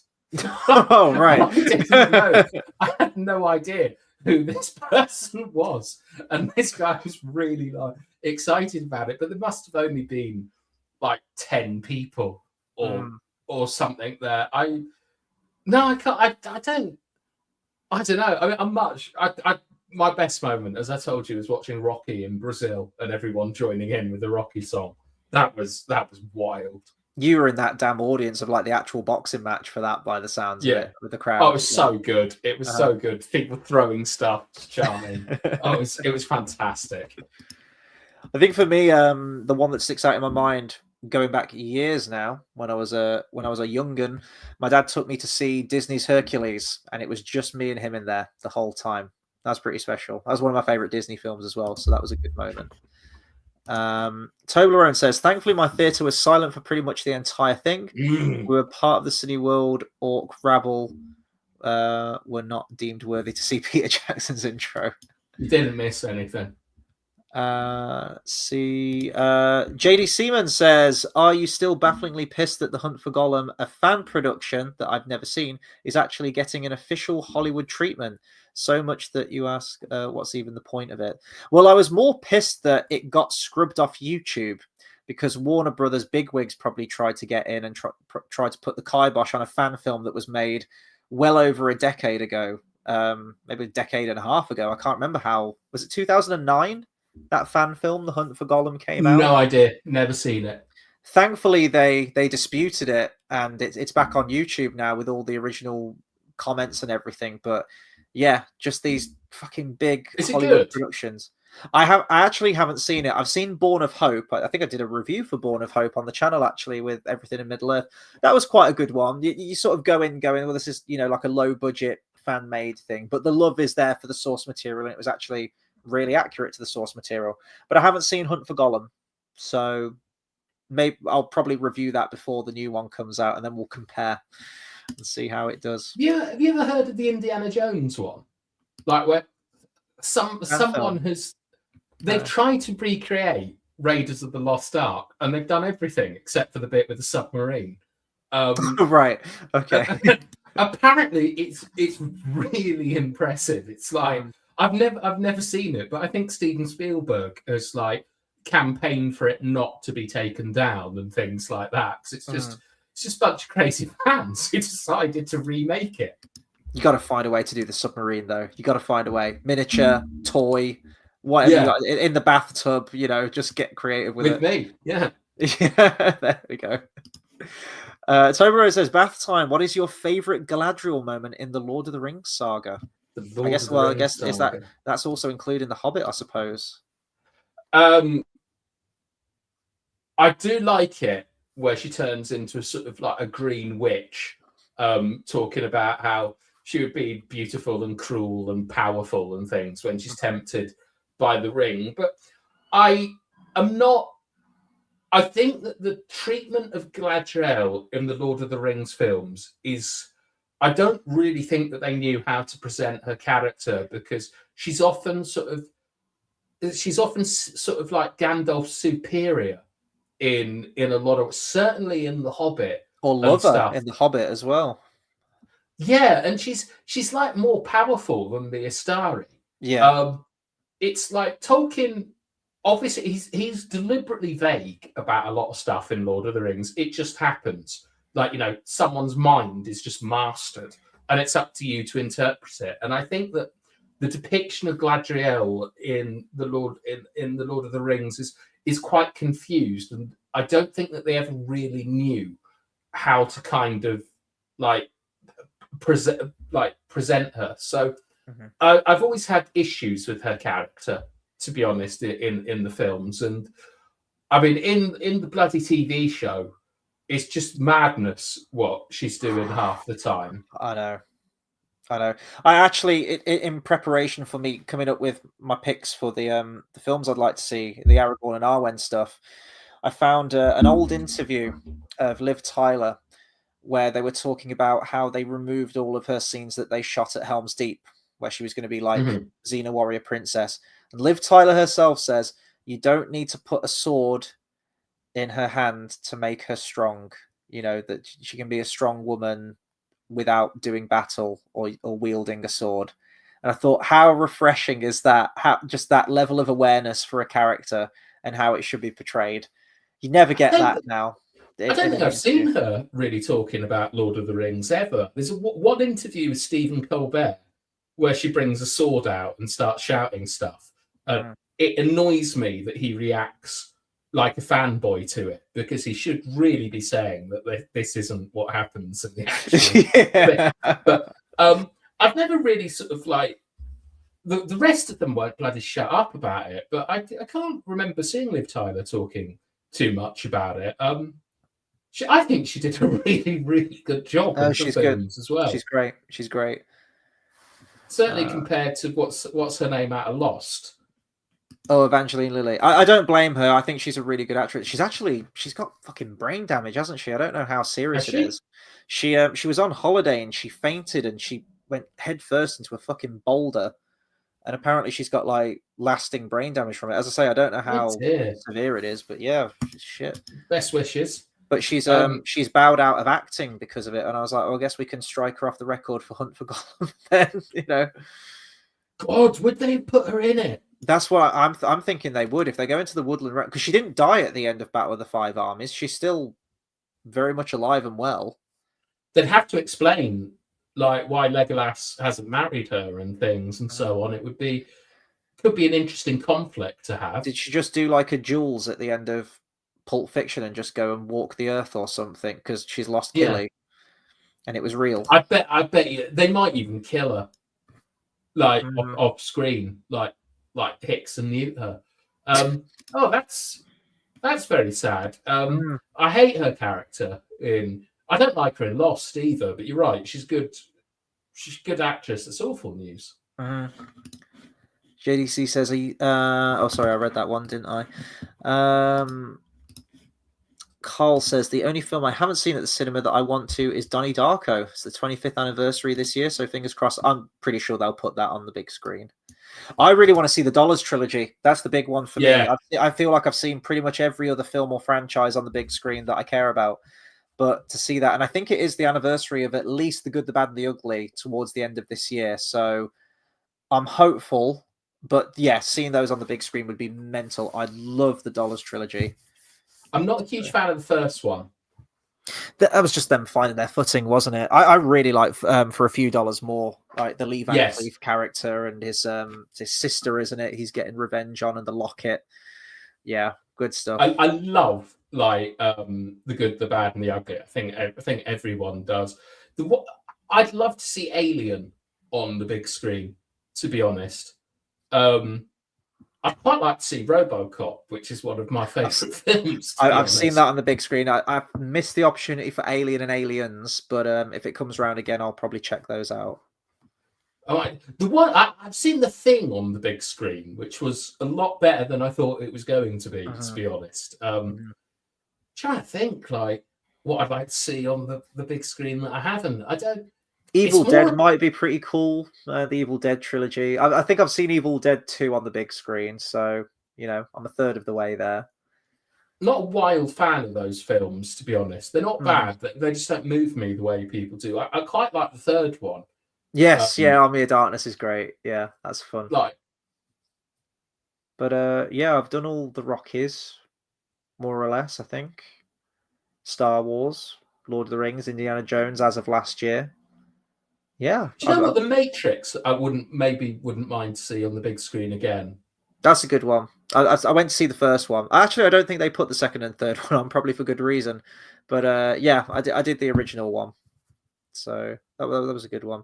But yeah, I think I've just hit that point now where I feel like I've seen most of the stuff that I'm fussed about, which is kind of sad in a way. Anymore. But exactly. Like what's the last film that needed to be seen on the big screen, excluding Avatar, which I still think is just accountancy. No one watches those films. I need to go and see it, man. If I'm gonna watch the third one, I got to see it on the big screen. I think it'll be on for a few more weeks yet because it came out. What was it? The beginning of December or mid-December or something. So I think I've still got time. But it's just the fact that it's 3 hours 20 minutes before adverts. I'm just thinking, I don't care. I don't care about Jake Sully. I don't care about Neytiri and Colonel Quaritch. I don't give a fuck. I really don't. I don't want to see it. And the fact that I've heard it's basically the same movie as the second one, The Way of Water. Apparently, it's exactly in 3D. Yeah, I think so. And it's also in something that says laser as well, which sounds very sci-fi and scientific at the side of it. But next to the Odeon booking, it says like 3D laser, like Dr. Evil, like Na'vi with freaking laser beams attached to their heads. Like, what are they going to do? Is it going to be like some kind of strobe or some kind of rave? I don't know. I mean, I just don't like. For me, the cinema's lost a lot of its magic. Like since I was a child, I don't particularly enjoy going to the cinema too often. The only ones that I was kind of forced to go and see all the Marvel films. So I was obliged to go and see them, and it put me off with the amount of noise that people made for no reason. Like clapping and cheering and things, a load of bollocks. They don't seem to make films anymore that are made for the big screen. You feel that they're made for sort of like at home and Netflix and so on. Like I don't know. I mean, I saw Oppenheimer, and I was like, why am I watching this on the big screen? Like, there's absolutely no point. It's not an epic, as it were. I'd like to see something like Ben-Hur. I think, like, do you know what I mean? Like the sort of the older films where there wasn't the DVD or the video market, and they were made like for sort of spectacles, stuff like that. I'd like to see. And in terms of like, because of the great sound systems, maybe something like that Queen film, Bohemian Rhapsody, is a far better experience in the cinema. I haven't seen it. But, things like, is it the Wicked films that you and Dale went to watch? Yeah. That's probably a hell of a lot better in the cinema than it is at home, because just because of the sound. But yeah, I just, I do a film podcast, talk about Lord of the Rings. I very rarely go to the cinema. Well, I was going to say we can segue to you talking about that. So just to summarize our picks, if you've just joined us, Bathtime, your picks were a movie based on The Scouring of the Shire. You had your lovely little Ringwraith, just Ringwraith film, really. Sky's the limit with that, what you can do with that. And I think my personal favourite one of your picks was the Battle of Dale and the Battle at Lothlorien too. Look at Dane. I'm still hearing that Billy Connolly voice, though, from him, I must admit. And then my 3 picks were my first pick was a film based on the Old Forest combo. By contrast, there's that fruity forest dwelling fuck. Look at him, there he is. So the Old Forest, Tom Bombadil, and the Fog on the Barrow-downs movie. Probably the one that's most likely would be an Angmar movie such as this. Just the scope of the battles that you could have with that one, given wider context to things. And I think my personal favorite one of the 3. It's Member Berries the movie, but there's some stuff you could do with it. It's the Aragorn and Arwen one. You could bring in Éomer as well. You could have a moment of reflection for Bernard Hill, and just a final goodbye to all of the original cast. I think would be nice. So that's our picks. But I mean, just in this book alone, there's a ton of other stories that you could depict. So we want to hear from you guys. We want to know what movies you'd like to see adapted, or you could see adapted at some point. I'm trying to find the comment. I think JX mentioned seeing here we go, a Fall of Khazad-dûm movie. There you go. I think that's what the Rings of Power is trying to do and failing epically. But let us know some of your ideas, because the sky is the limit. And I know we haven't mentioned any Silmarillion stuff. That is because we are tactically saving that for another video, because the Silmarillion deserves its own, isn't it? Yeah, like it's like, and there's quite a lot of that in the Lord of the Rings, and Arendil versus Ancalagon. Like, I need that. That shot, like the stuff, the imagery that Tolkien can create in the Silmarillion from a single sentence, just sets you up for a lifetime of movies. It's just do you know the nearest I've seen to it? And I'm not trying to be funny. Is I watched Meg 2 with Jason Statham. Right, okay. And there's a bit where Jason Statham's fighting a dinosaur shark, and he's on top of the crest of a wave on a jet ski with a spear in his hand. And it's a trailer, and it's the nearest thing I've seen to Arendil versus Ancalagon. I think that there's a fan art somewhere of like the ship's called Vingalot, maybe. Yeah, that's it. Yeah. And it's like, he's flying. It's just, someone's spent hours painting a picture, and it's so good. And whilst we all would love Dagor Dagor, I think, to be the end of the Silmarillion, like, and I know that Akalabeth sort of like is the postscript, as it were, to the Silmarillion. The idea of Arendil just like launching himself like Ancalagon the Black, it's such a great way to. It's amazing, and I can't wait to see that one day. I've got to try and find the 2 pictures of this, actually, because there's 2 images that are coming to mind that always capture my imagination with this. I know there's some debate. Absolutely be the same one I'm thinking of. I know there's a debate on how large Ancalagon the Black is, but I mean his body levels the 3 peaks of Thangorodrim, doesn't it? So that's one of the pictures. Where's the other one? It's absolutely spectacular. Okay, I'm going to share this picture whilst I'm looking for the second one. Okay. Is it this one by any chance? I'm just adding it to StreamYard. Bear with me. Talk amongst yourselves as I desperately try and find this. Where did it fucking save? Okay, is it okay? I'll describe it then. If you just go onto Google, you'll be able to find it. Is it the one where Ancalagon sort of sat astride the mountains, and there's just this speck Eärendil speeding towards him? No? Okay. I'm trying to find it. There's so many great fan arts, by the way. There's a really fun size comparison of all the dragons as well. And Smaug is like a baby. It's like a speck compared to Ancalagon, which just dominates the screen. Yeah, good stuff. That would be a really good. What I'm thinking of, I'm looking at it now. It is basically shot from behind Ancalagon the Black, and it is a star. Yeah, do you know the one I'm talking about? Yeah, that was the one I was trying to find. It's a star coming at him. I've got it. Yeah, hang on. Right, I'm going to try and make sure I save this one. I think it's this one. Right, I've actually saved that as Ancalagon, so that should be easy to track down now.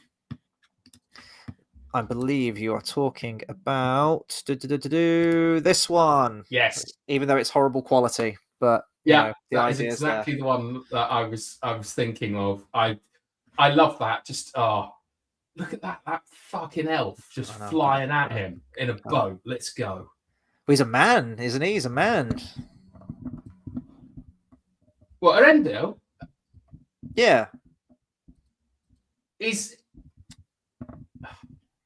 a star to me. He is. Like, I know technically he's right, but it's just like, is it? Wait, so when it happens, when he goes to Valinor, is he a man in Valinor?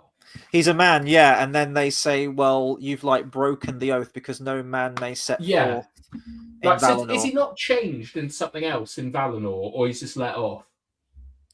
Well, I think he has to ferry the star, doesn't he? That's sort of his penance, I guess. Yeah, for doing it.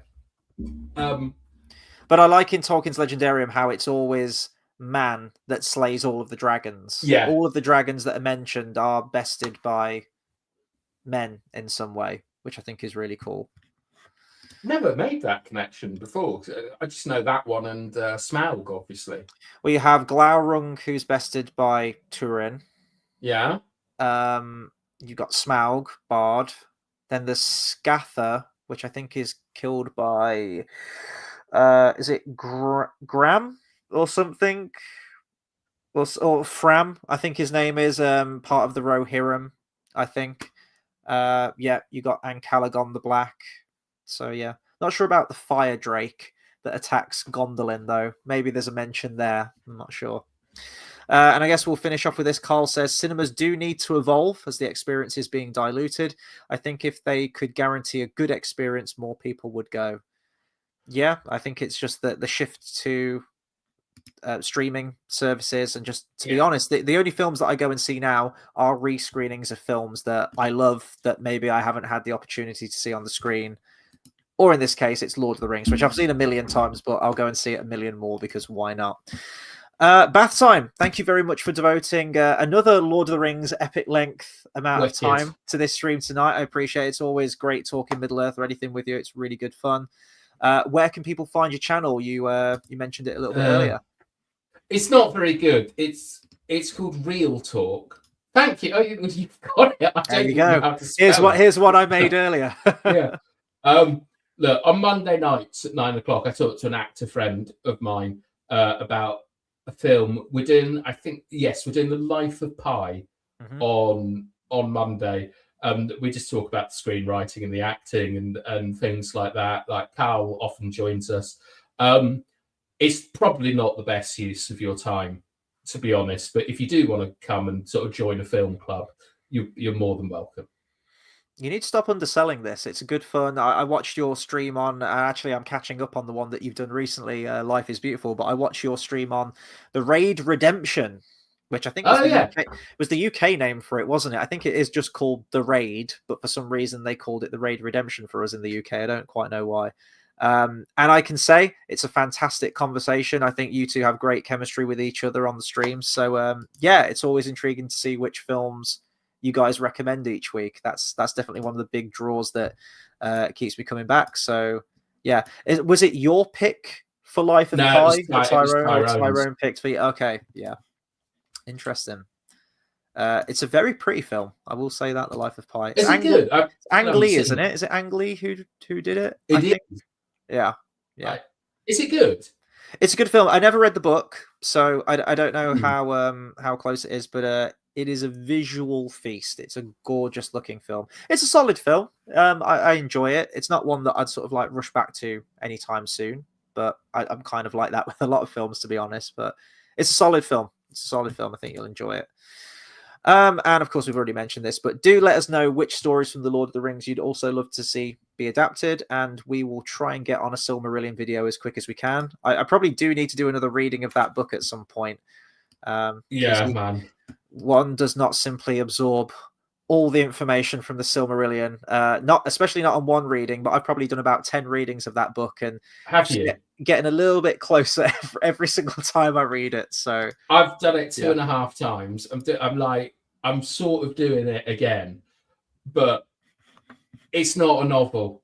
Do you know what I mean? It's not. It's like it is quite a difficult piece piece of work. But I have read the Calibeth, which we can do next week. That's the one I like because it's easy to read. I've been going through these as well. I mean, you talk about a struggle. The 12-volume history of Middle Earth, especially the Book of Lost Tales, it's a challenging read. It's not one you can really escape to. And then I've also been wading through this. This is kind of interesting though, because like The Hobbit, I actually controversially prefer The Hobbit to The Lord of the Rings. I'm just absolutely captivated by the story. The history of The Hobbit, which, as you can see, is this huge, massive, unwieldy tome. What on earth is?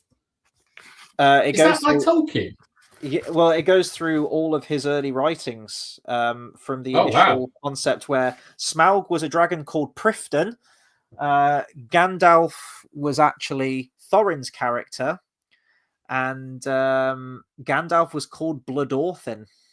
It goes all the way back to his original Bloodorthin, who is mentioned in the actual published book of The Hobbit. It's when the dwarves first get into the mountain and they say they found all of like the old weapons and armor and everything that was crafted for the King Bloodorthin.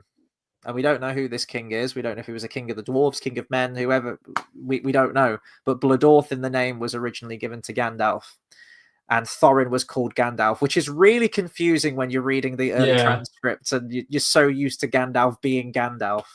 But yeah, it's interesting. Yeah. Like, did he have like Gondolin already like conceived when he wrote The Hobbit? Yeah, he was writing that when he was in the trenches. So he already had like the Tale of Beren and Luthien, Fall of Gondolin, Turin Turambar. Those were sort of his first stories that he came up with, which then eventually sort of got pulled like a big magnet into his legendarium. Because Glamdring and Sting are from Gondolin, aren't they? Yes. Yeah. I think when he did The Hobbit, he was just doing it as a lark. You know, he already had those stories before and was just like, oh, well, I did this little thing about Gondolin, so I'll just mention, Elrond is one of the elves of the First Age or something like that. It didn't mean anything by it, but then obviously as the years went on, it just all became part of one big thing. It's so wild, The Hobbit to The Lord of the Rings, isn't it? Imagine that, like 30 years later. One of my students is reading The Lord of the Rings. One of my piano students, she's in year 6 and she's read The Hobbit and she says, I'm reading The Lord of the Rings now. And she says, there's so much description. I was like, I know, right? She's at Tom Bombadil at the moment. I said, good luck. Try and get through it. And she was like, I like Tom. I was like, okay, then you'll be fine. You'll be fine. If you can make it through Tom Bombadil, you can get through the rest of the book. So just get to the Council of Elrond. It's so I know. Council of Elrond is one of the greatest chapters ever written in anything. I love it so much. I'm like, she's at the Old Forest and she's complaining about the level of detail now. Wait till you get to the Council of Elrond. I know. I'd love just a film based on the Council of Elrond. It annoys me in the film that they just turn up and like have an argument and and then Gimli's like, let me batter the ring and stuff. When it's just so wild the first time you read it. Like, what on earth is going on here? Mm-hmm. Oh, what a book. I've got to read the Silmarillion though. Again. Currently rereading through The Lord of the Rings at the moment, or re-listening to it, I should say, the Phil Dragash one. So I'm at A Journey in the Dark in the moment. And so I haven't got that many chapters. Just got to get through Bridge of Khazad-dûm, Lothlorien, the Great River.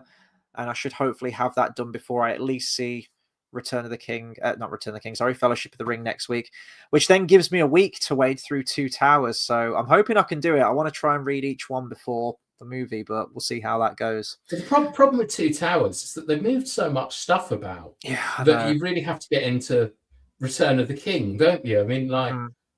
Well, yeah, we go all the way to Frodo being stabbed by Shelob and being taken to Cirith Ungol, don't we? That's where Two Towers ends. Yeah. So, I mean, wow, it's just, they're such good books, aren't they? I mean, I know it's meant to be like 1 book or 6 books or whatever, but that's my favourite part. The end of Two Towers, Phil Dragash's audiobook, when Gollum's song, the instrumental version of Gollum's song, starts coming in and you know it's getting towards the end, and Sam's sort of like banging on the doors or whatever it is when they close to him, and he says like Frodo was taken by the dark powers. End of book or whatever the last line is. And then Gollum's song comes in. It's just like, oh, goosebumps. He's such a legend, Phil. I don't know what. Did he do it during COVID or something? I don't know. I don't know when they were first released, actually. I thought I was quite late to the party discovering them, but it was over COVID where I listened to it for the first time. But I don't know if he made that. He could have done it a few years before. Well, did Circus do his? Like, did he do live streams over COVID of The Hobbit? He did a charity live stream. It was like a 10 and a bit hour live stream where he read it all in one sitting, which I can't even imagine doing. That's insane. And then I'm guessing off the success of that or the positive word of mouth, he's then gone on to record a professional audiobook of The Hobbit and the Silmarillion and the Lord of the Rings. So I've heard bits of his Hobbit one. It's fine. I prefer Blue Fax just because you got the sound effects. It's more immersive. And I can't go back from the Phil Dragash one. That's my preferred way of listening to the Lord of the Rings. But Andy Serkis's Silmarillion is fantastic, and that probably will be my go-to now. I do like the original audiobook that came out as well. That the guy's voice is very, posh, well-spoken, which suits the Silmarillion quite well. But I do like Serkis's reading of the Silmarillion. It was very good. I think I like, even though I've never listened to it fully, I did enjoy Christopher Lee doing. Current. Yeah, but I think because we're doing so much Lord of the Rings content, I've got to sort of like go through the Silmarillion, and I might try Circus's one because it's on Spotify, which is very handy. But I did really enjoy the Calabeth. Like, I think I tried to do the Silmarillion when I was far too young. Like, I'm hoping now that I can get to grips with it more. But there's just a hell of a lot of names and dates. It's where you've got like all the 7 sons of Feanor, and they're all called oh god, I can't even remember the names now. It's really bad. Maglor. Yeah, you've got oh my god, that's a pub quiz question right there, isn't it? I was gonna say Curanir, but that's Saruman's name, isn't it? Yes. I've got to put myself out of my misery. See, I haven't withheld all the information. I've got to do another read of it. I know, and I always feel like such a dick when you talk about Lord of the Rings. You can't remember these like names and stuff because there are some people that are just able to sort of say, actually, in the year 3014, June 28th, that's when they crossed the Fords of Bruin. Oh, I was fucking close. Look at this. Curufin, Caranthea, Kelagorm, Mithras, Maglor, Amrod, and Amras. It doesn't help that Amrod and Amras basically do fuck all and are mentioned like a couple of times, but they never get like the meat of the story at all. So yeah, and that they all basically have the same bloody name. Yeah, like it's tremendously difficult. A lot of it, and it's like it's good. I mean, you got to rate Tolkien for doing it all, but the sort of like, I never think Silmarillion was really meant for people like us.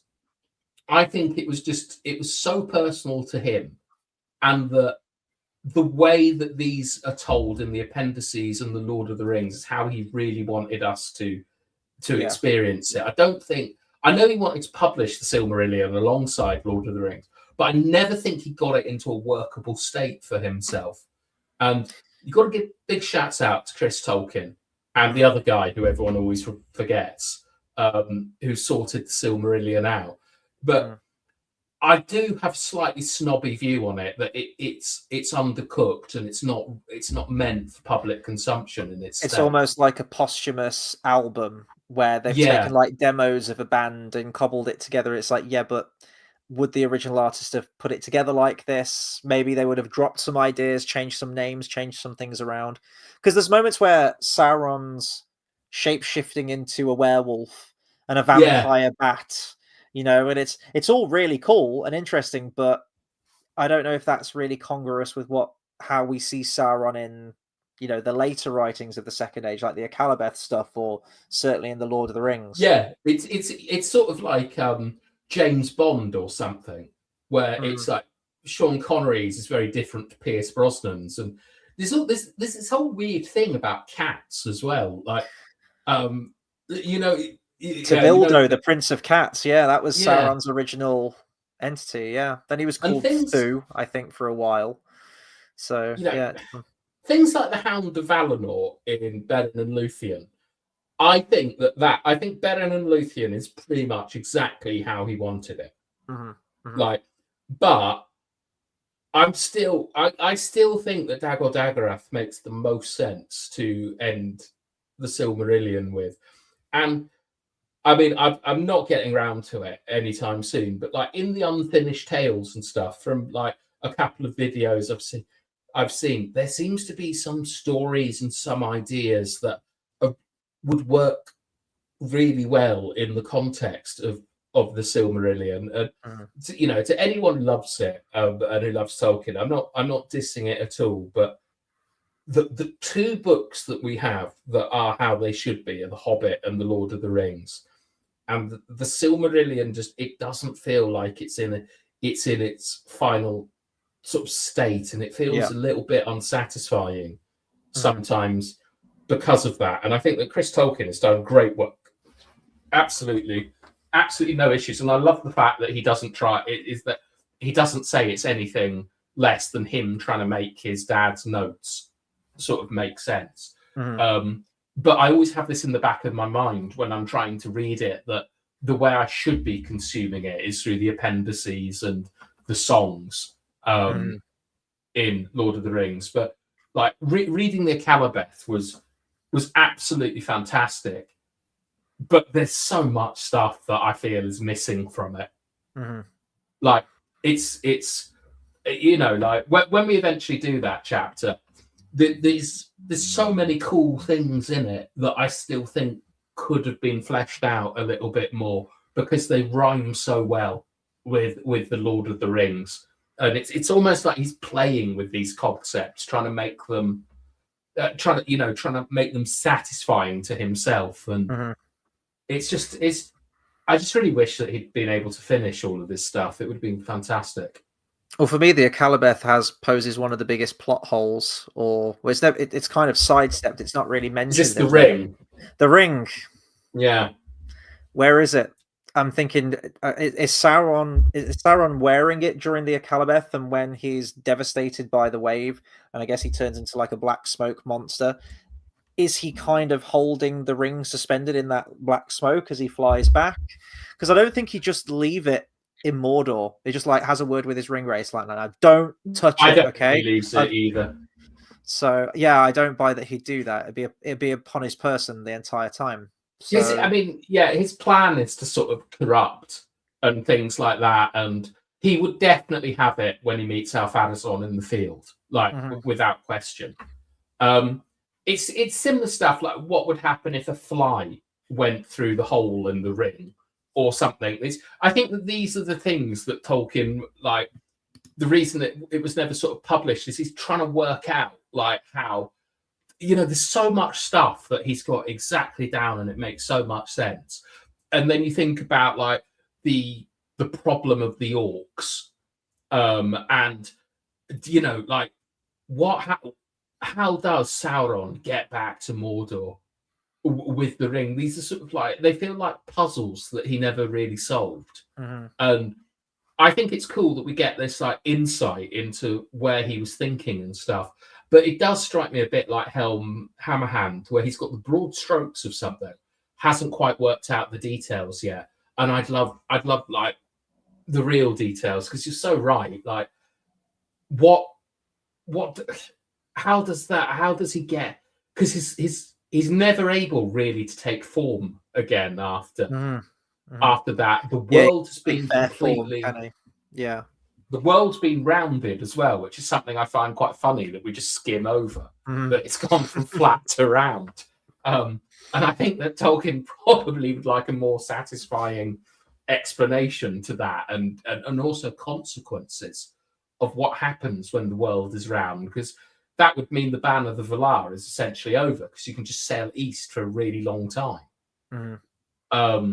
But yeah, so I've always been a bit scared and a bit put off by the Silmarillion, and I prefer to sort of digest the content in different ways. So yeah, I'm glad we have those stories, though. I'm glad that they've been made available and we can read them and, you know, appreciate them for what they are, even if they are in sort of like rough working stages and others are more developed.